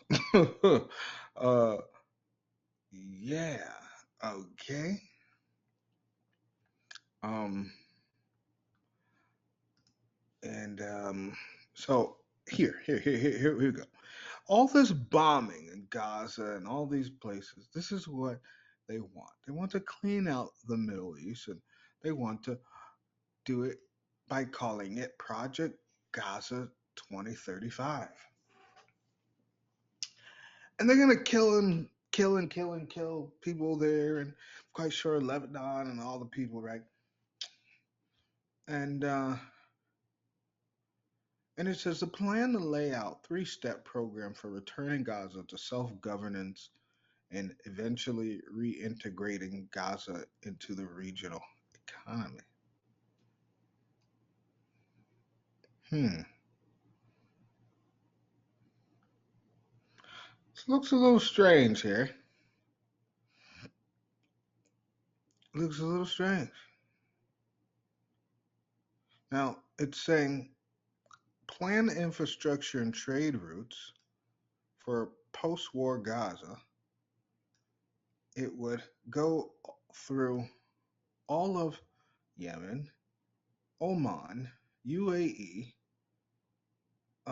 hit Bahrain outside of Qatar, go through Saudi Arabia, go through Medina, go through Mecca, Jeddah,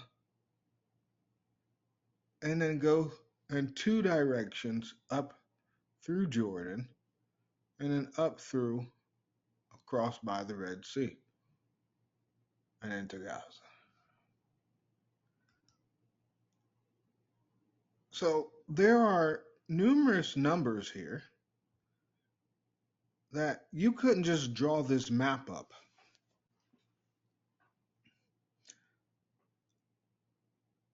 Someone had to be a part of this. And the final step will be for the Palestinians to fully manage Gaza independently and join the Abraham Accords.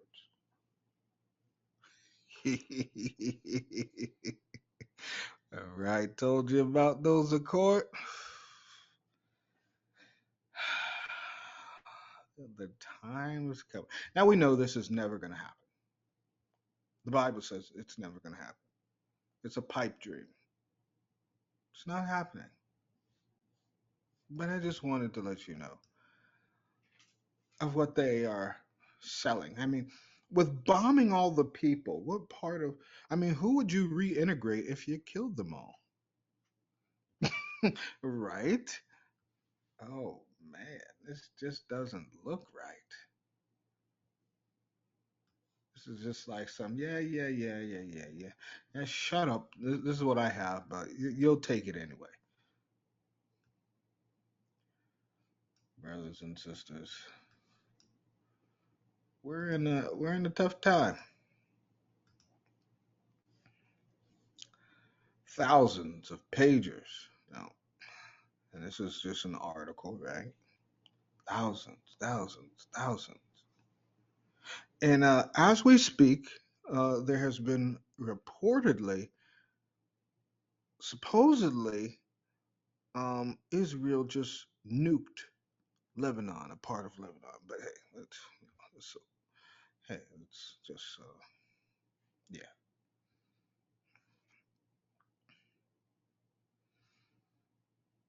Now I'm just showing you kind of like the article. You can read it for yourself. All right. Now, now check this out. I saw a few news outlets and they said that this was a 15-month operation. They planned this for 15 months. Here it says between 6 to 12 months to plan. Okay. And then it says involving use of informants and collaborators. So for the, I just kind of want to know, did these informants, did they like tell you that kids were having phones or something? It doesn't really make much sense to me. Did they say, oh no, don't, oh, one of the members let their niece or nephews hold their phone? How did this go? Because it just don't make sense. And how come we have this information that pagers each contain about 1 to 2 ounces of explosives? Can you prove this when the phones were already detonated? And if so, the person who has this knowledge is the person Who detonated? Because the recipients, the phone carriers wouldn't have. Hey man, I just bought this phone. About 2 ounces of C4 in it, but it's all good, right? No one doesn't make any sense, right?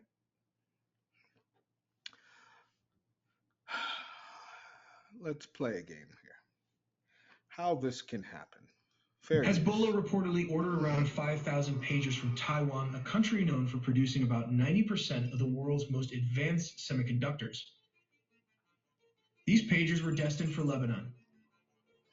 However, what makes this story particularly intriguing is what allegedly happened during the shipment process. At some point along the way, a spy agency is believed to have intercepted the shipment and tampered with the pagers.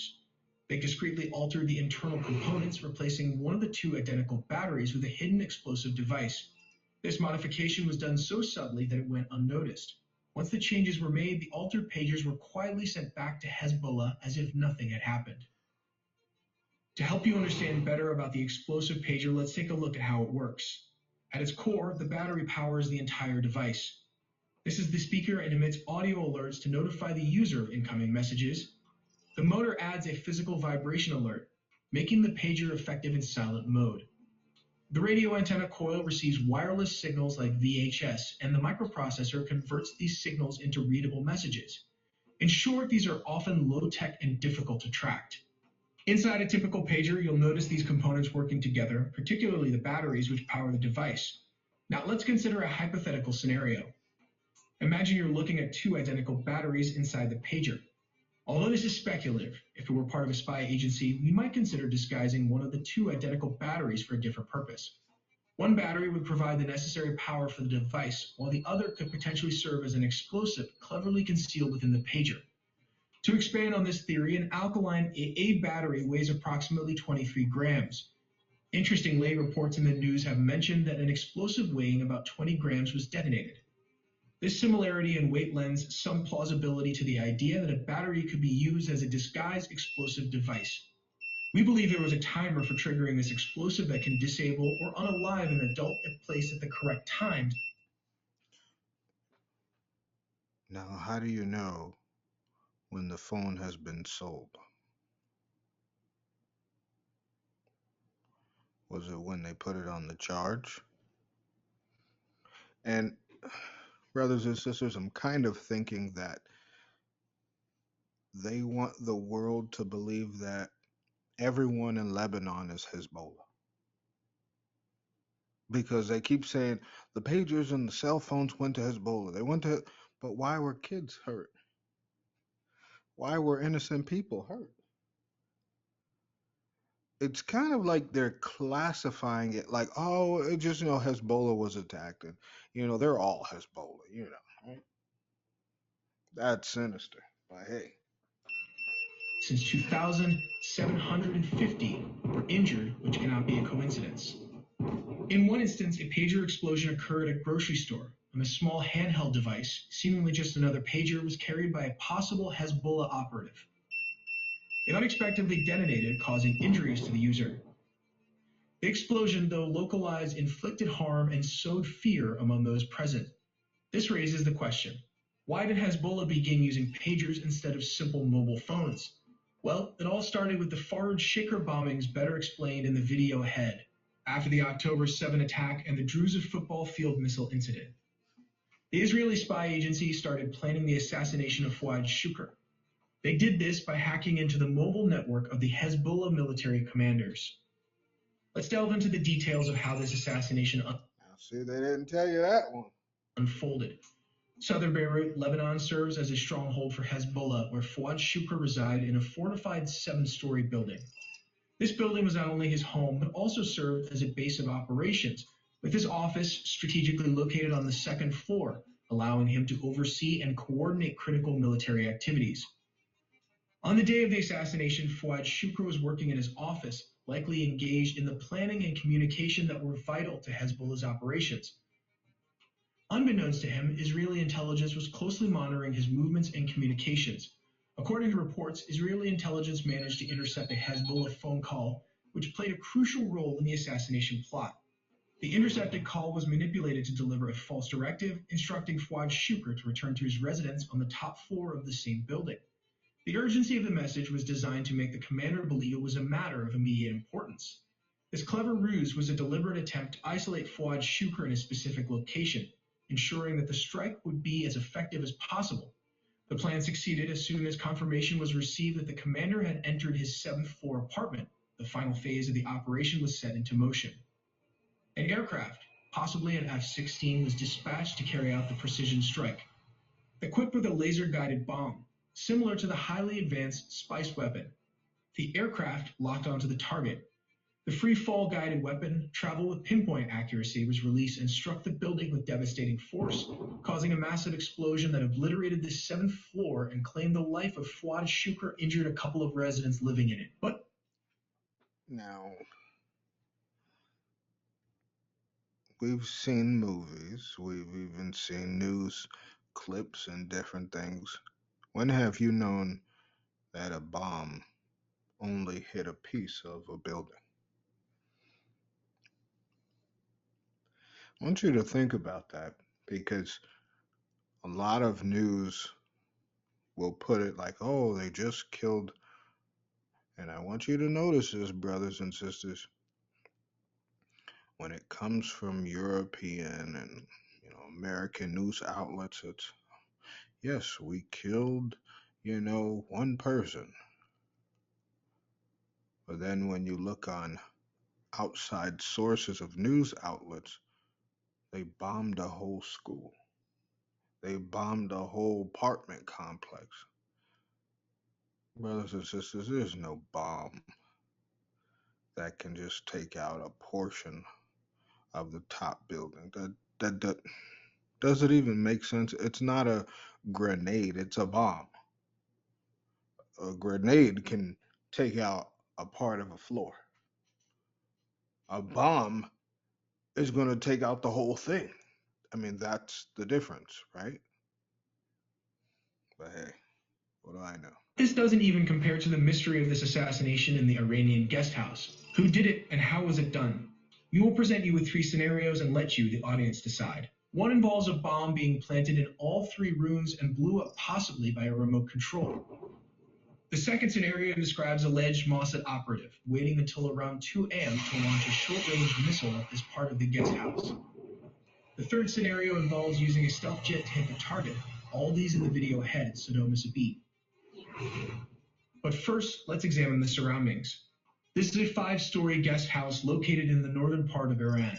The guest house is situated near the Sadabad complex and is surrounded by mountainous regions. It is also open on all sides. This building has around 5 to 6 floors with different rooms on each level. For now, we'll focus on a particular room on the western side of the building. Let's look at scenario 1. Ismail Haniyeh, a senior leader of Hamas, was assassinated by an explosive device covertly smuggled into the Tehran guest house where he was staying. This account is according to 7 Middle Eastern officials, including 2 Iranians and an American official. It's important to note that this is one of the most heavily guarded areas in Iran, under the protection of the Iranian Revolutionary Guard.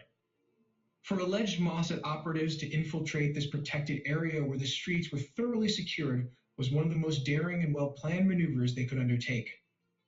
From this top angle, we can see Haniyeh's car entering this part of the building. He stayed in this section of the guest house, probably in this specific portion, which has been reported to be his favorite area whenever he visits Iran. This is the tricky part. According to several reports, the bomb was planted 2 months ago, allegedly by operatives possibly either Iranian or Mossad. Let's consider C4 as the explosive used in this case.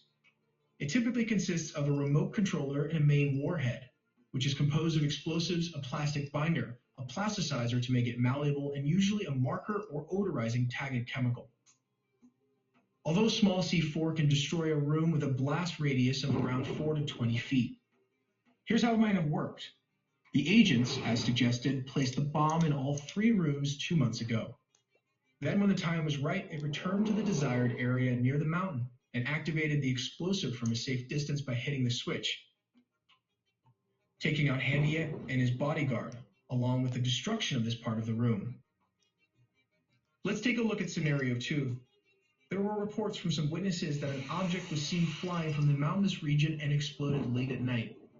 The object we're talking is this Spike long-range multi-purpose anti-tank missile system is designed to engage modern armored vehicles, double reinforced fortifications, and enemy personnel at any time of day and in difficult weather conditions.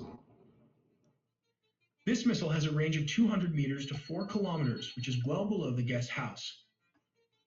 Here are the various parts of the missile. The homing head of the missile, known as the Spike ER, is located in the nose section. Behind it, there is an electronics unit and a leading charge of the cumulative warhead, followed by the main engine. In the central part of the missile's hull, there is a gyroscope and an accumulator battery, the main charge of the warhead with a safety and arming mechanism, and a fuse. The folding steering fins open as soon as they are out of the launcher. Steering drives, launch engine, and fiber optic cable reel are located in the missile's tail section. This is how it might have happened. Around 2 a.m., approximately 2 operatives began moving closer to the building, staying within a range of around 2.4 miles, which is around 4 kilometers.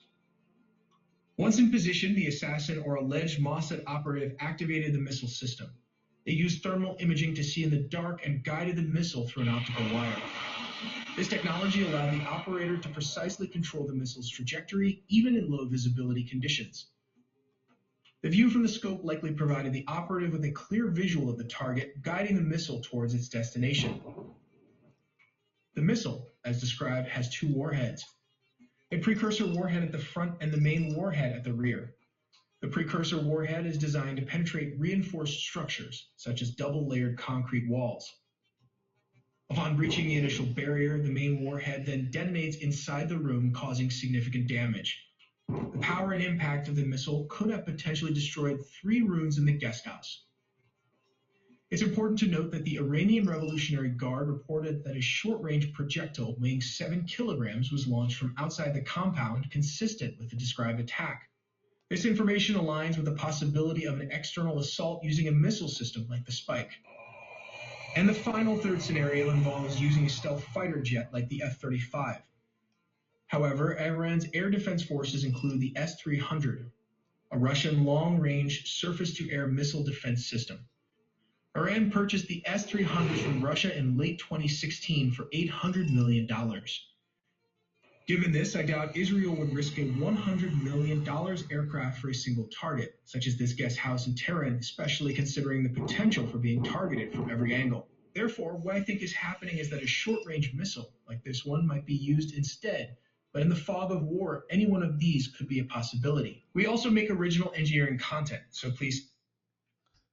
So all in all, brothers and sisters, there's been a lot going on. A lot of assassinations, a lot of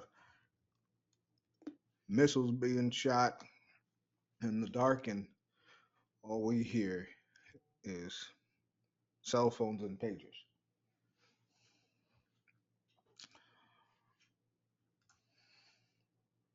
No one's going to stand up for anyone. Letting you know that. You need to be careful out here. Luke 21, 34 to 36, and it reads, "Take heed to yourselves, lest at any time your hearts be overcharged with surfeiting and drunkenness and cares of this life, so that the day come upon you unawares. For as a snare shall it come on all them that dwell on the face of the whole earth. Watch ye therefore, and pray always, that ye may be accounted worthy to escape all these things that shall come to pass and stand before the Son of Man." And I share this, brothers and sisters. As the world becomes more evil, your prayers need to be more detailed. Your prayers need to be more detailed. As to Most High, protect me from things I know nothing about. Or prayers like, "Oh, Most High, I always wanted something, but, if you don't want me to have it,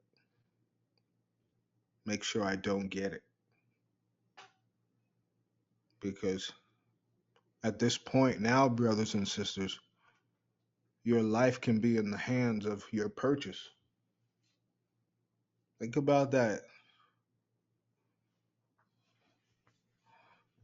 I mean, the scripture did say it in the book of Sirach, did it not? Sin sticketh between what thou buyest, right? Let me get that scripture.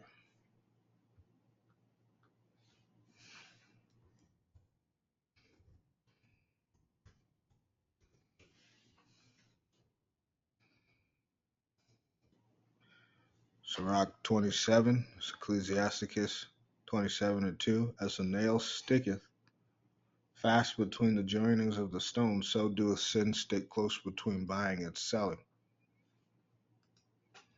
And ask yourself, I think they got a new iPhone coming out. Ask yourself.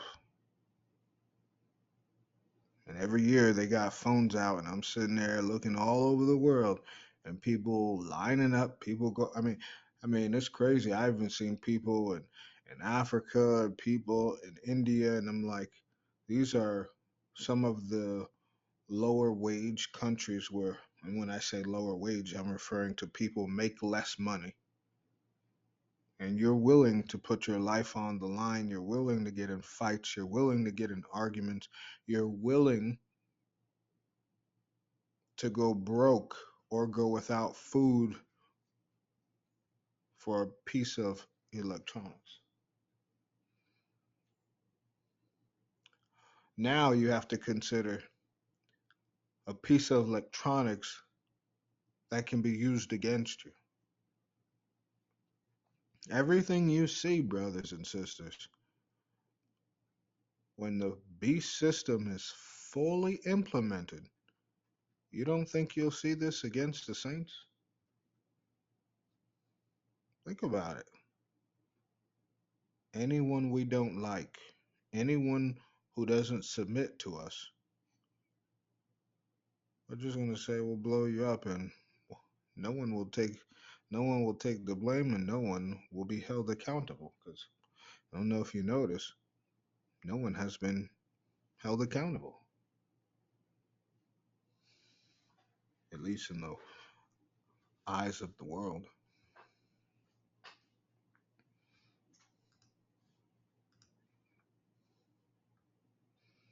But it's serious. Don't be so involved with the cares of this life that things can come upon you unaware. You must, brothers and sisters, be aware. And I'm not saying be paranoid, but I'm saying be understanding and be knowledgeable, and don't be ignorant of the things that Satan can do.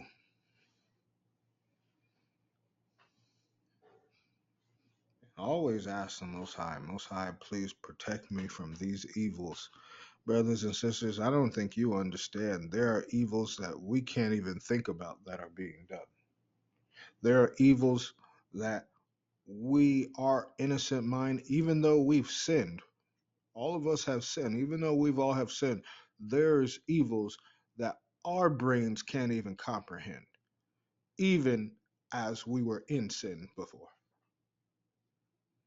These are the evils that we're dealing with as a whole world, as a whole creation.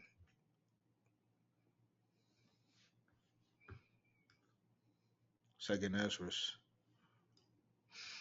15.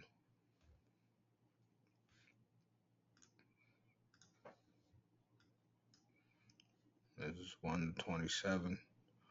And I read, Behold, speak thou in the ears of my people the words of prophecy, which I will put in thy mouth, saith the Lord, and cause them to be written in paper, for they are faithful and true. Fear not the imaginations against thee. Let not the credulity of them trouble thee that speak against thee, for all the unfaithful shall die in their unfaithfulness. Now, remember this word, fear not the imaginations.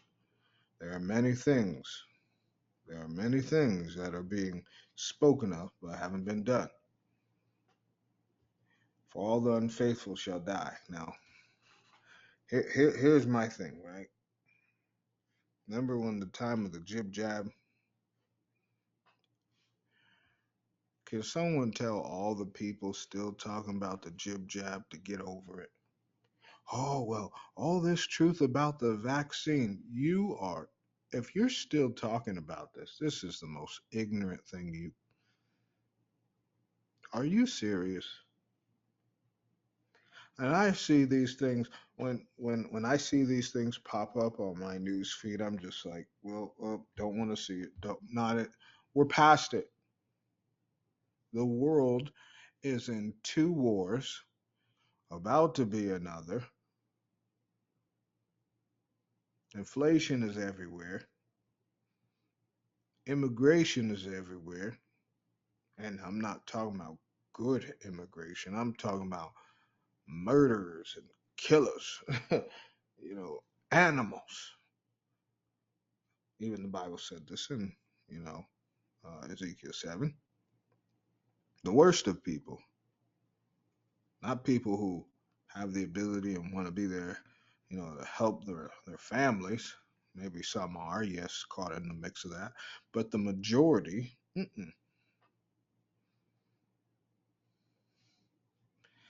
time for people to move on. Because if you move too slow, you may get left behind. Behold, said the Lord, I will bring plagues upon the world, the sword, famine, death, destruction, for wickedness hath exceedingly polluted the whole earth, and their hurtful works are fulfilled. Therefore saith the Lord, I will hold my tongue no more as touching their wickedness, which they profanely commit, neither will I suffer them in those things which they wickedly exercise themselves. Behold, the innocent and righteous blood crieth unto me, and the souls of the just complain continually. That's also a precept in the book of Revelations. And therefore saith the Lord, I will surely avenge them, and receive unto me all the innocent blood from among them. Behold, my people is led as a flock to the slaughter. I will not suffer them to dwell in the land of Egypt, which means bondage, but I will bring them with a mighty hand and a stretched out arm, and smite Egypt with plagues. That's lands of bondage, as before, and will destroy all the land thereof. Egypt shall mourn, and the foundation of it shall be smitten with the plague and punishment that God shall bring upon it. They that till the ground shall mourn, for their seeds shall fail through the blasting and hail, and with a fearful consolation. Woe to the world and them that dwell therein, for the sword and their destruction draweth nigh. And one people shall stand up and fight against another, and swords in their hands, for there shall be sedition among men, invading one another. They shall not regret their kings nor princes, for their course of their actions shall stand in their power. For man shall desire to go into a city and shall not be able, for because of their pride the city shall be troubled, and the houses shall be destroyed, men afraid. A man shall have no pity upon his neighbor, but shall destroy their houses with the sword and the spoil of the goods, because of the lack of bread and great famine. And we see this, right? A man shall have no pity upon his neighbor. Behold, saith God, I will call together all the kings of the earth to reverence me, which are from the rising of the sun, from the south, from the east, and Libanus, to turn themselves one against another and pay the things that they have done to them, like as they do yet this day unto my chosen, so will I do also in recompense in their bosom. Thus saith the Lord God. Now, I want you to understand this word, brothers and sisters. This word Libanus, when you see that word Libanus, it translates to Lebanon.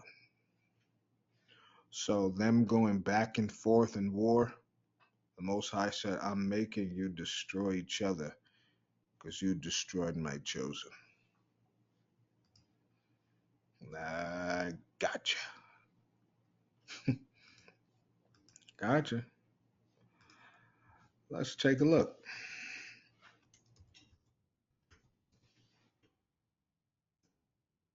Libanus. Libanus is Lebanon. There you go. To turn themselves one against another.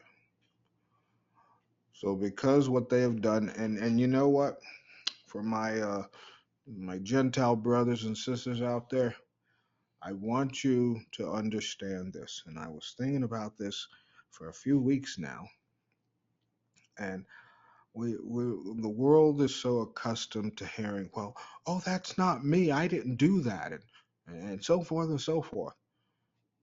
Okay, let's put opinions aside. Okay, I'll put my opinion aside and you put yours aside. Let's go on what God says. And God never, ever lets an action go without a recompense. So no one should be saying, I didn't partake in that. For example, you have slavery. Those of us who are forefathers and foremothers were slaves, we didn't partake in their sins, but we're facing the what extent of what they did. Yes, we had nothing to do with that. I was never shackled. I was not. But because their disobedience that was so bad, and because of other nations that hated them so much,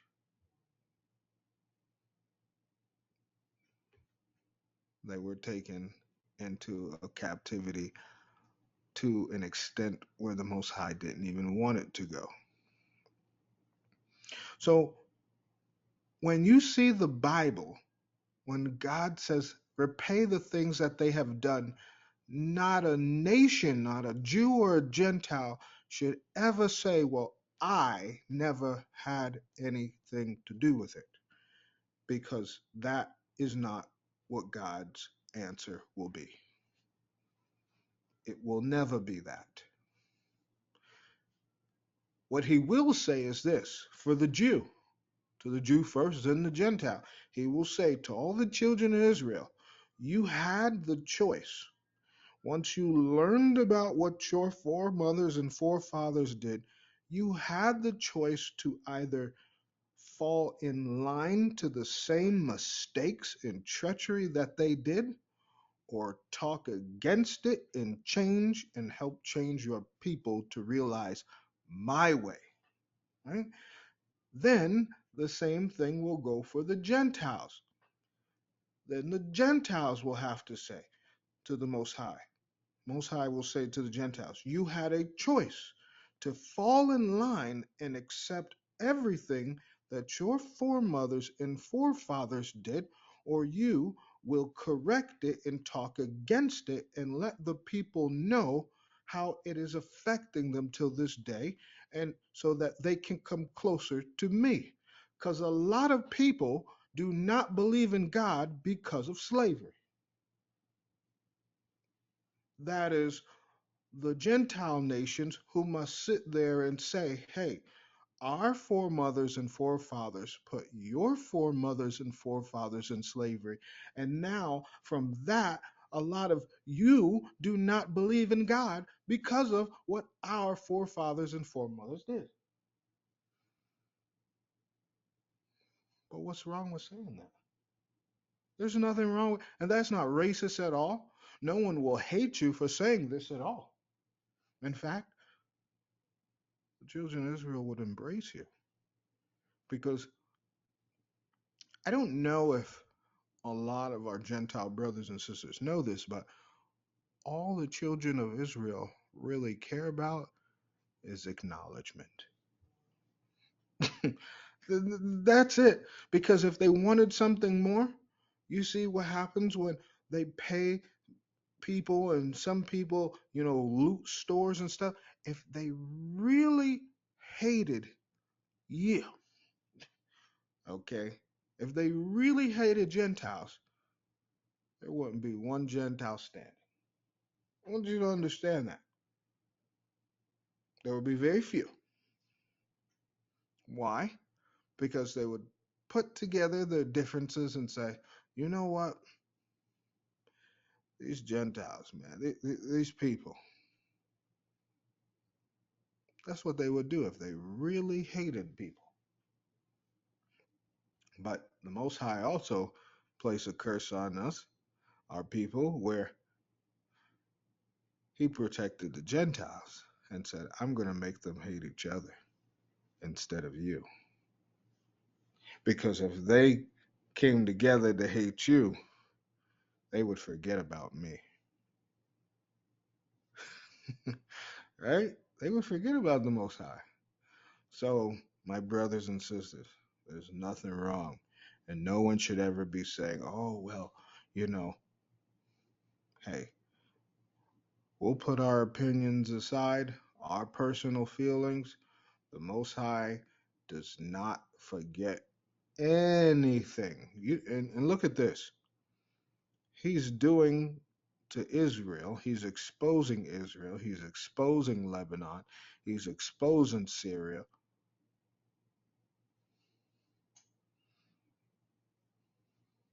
Right? And then he's repaying them for the things that they have done.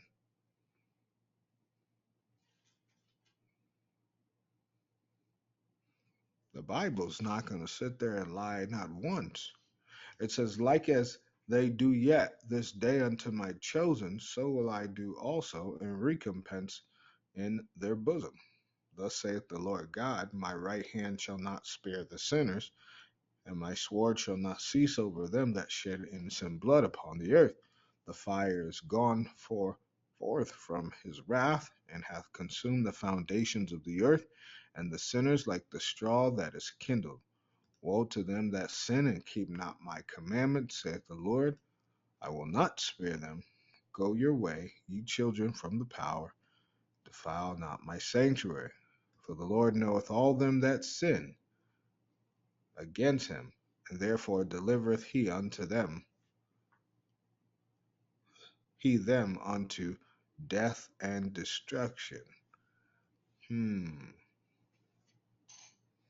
For now are the plagues come upon the whole earth, and ye shall remain in them, for God shall not deliver you, because ye have sinned against him. Yeah, the Most High was saying, he name dropped Lebanon. He said, I'm coming for you. I'm going to show you this in the lands of salvation more as to why. It'll blow your mind. Because we want to talk about crisis actors. We want to talk about imposters. Well, the 1948ers, the Revelation 2 and 9ers, those aren't the only imposters who took land. But I'll just leave it at that. Habakkuk.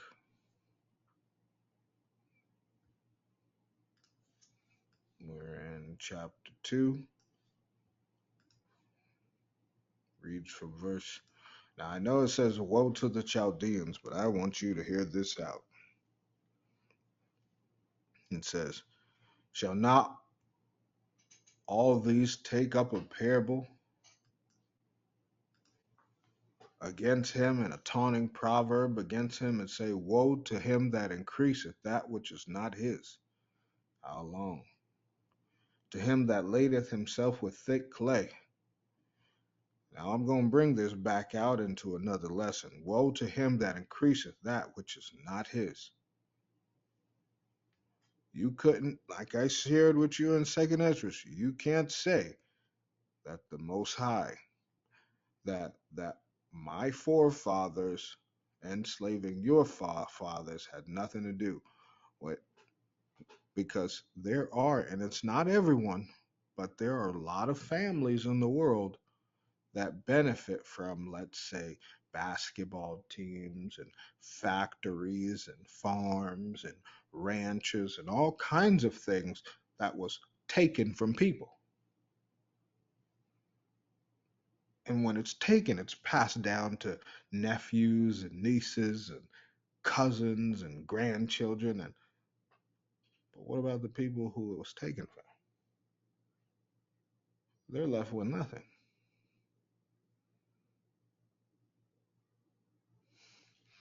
And this so happened to be with generations.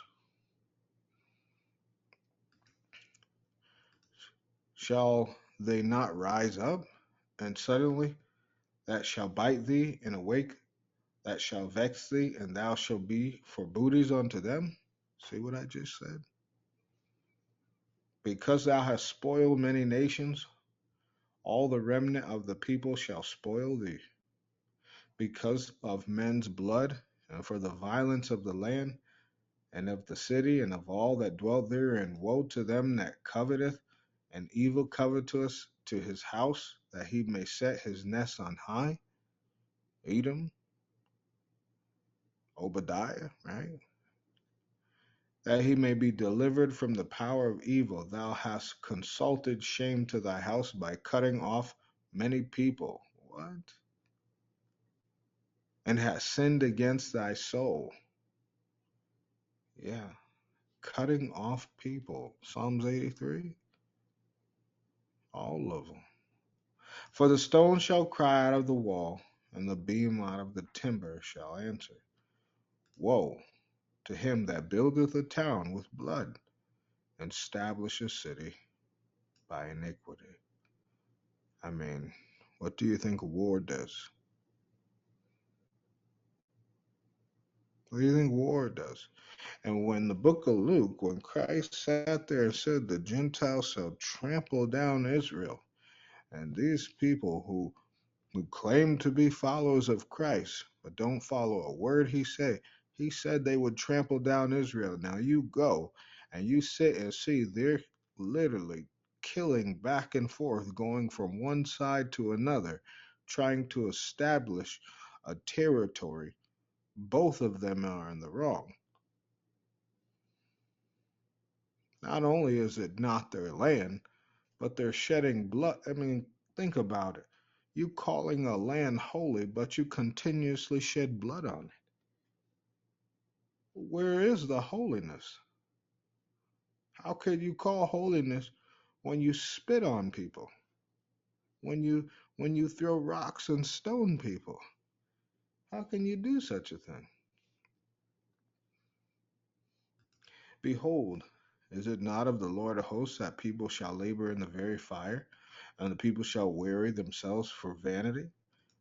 For the earth shall be filled with the knowledge of the glory of the Lord as the waters cover the sea. And this is what we're seeing now. But I'll go into this a little in another lesson, Lands of Salvation.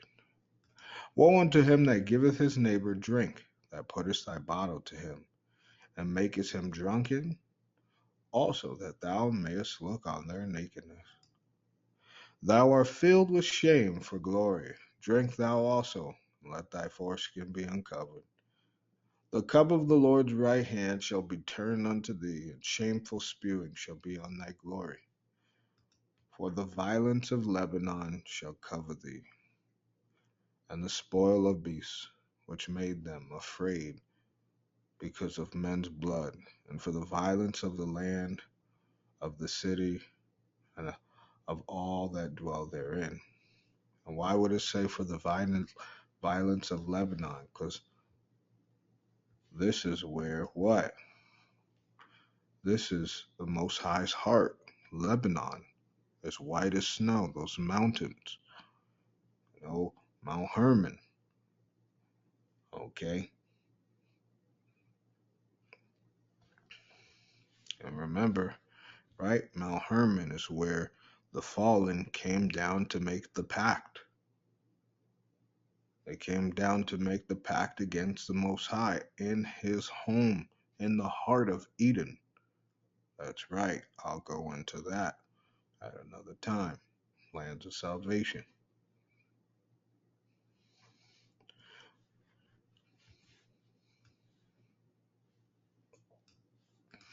Brothers and sisters, I do believe the Most High is saying continuously over and over and over again. Can you hear me now? Can you hear me now? Can you hear me now? We're running on time, but not our time. All things are being exposed, and I mean, hypocrisy is everywhere you turn. You kind of just have to accept it. And when you accept it, realize that the truth holds so much power. And the sinners, guess what? As long as people don't care about the Most High, they're going to continue to be hypocritical and blaspheme. Check this out. In the midst of war and all the killings that's going on, look at what Israel just published. Someone published this. People killing, people dying, children hurt and hear them crying. Can you practice? People killing, people dying, children hurt and hear them crying. Can you practice what you preach? Could you turn the other cheek? Father, Father, Father, help us. Send some guidance from above. These people got me questioning. Where is the love?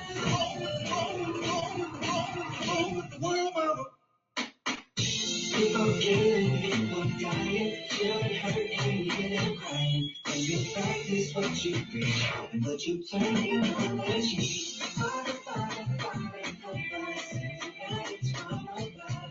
People got me questioning. Where is the love?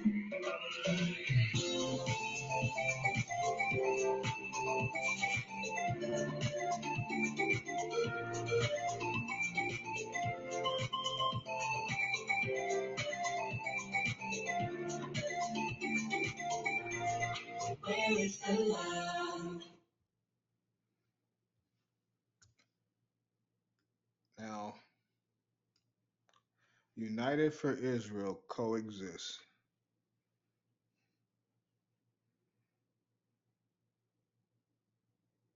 These are God's people.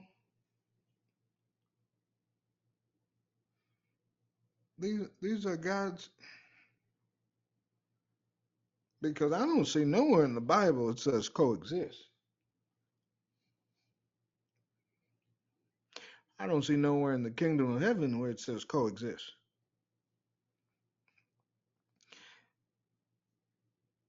And this is like a mockery. That was a great song, by the way. That original song, Where's the Love? Everyone loved that song when it came out, right? But what a mockery as to say that everyone can live in peace when your country's not even living in peace. They don't even like peace. But hey, brothers and sisters, can you hear me now? Can you hear me now? A couple of things to take away from this. Be careful. Hypocrisy is running rampant. Look out for mood changes and all kinds of behavioral altering. Okay, from that moon, look for things to continue to shift in truth, but also for things to go crazy because truth hates being exposed and uh, evil hates being exposed by the truth.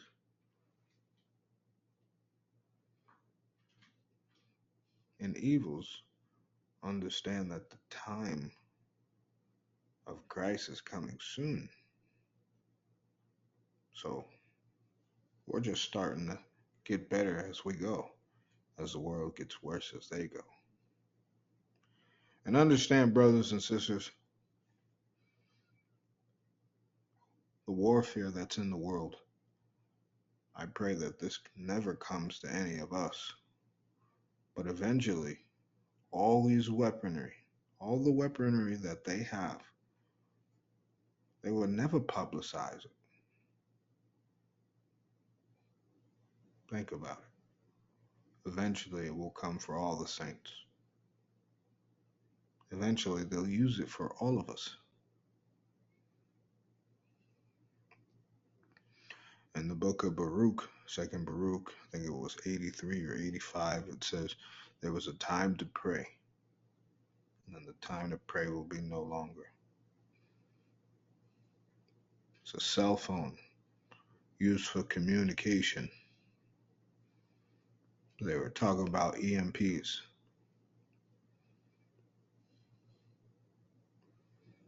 Physical phone may be dead,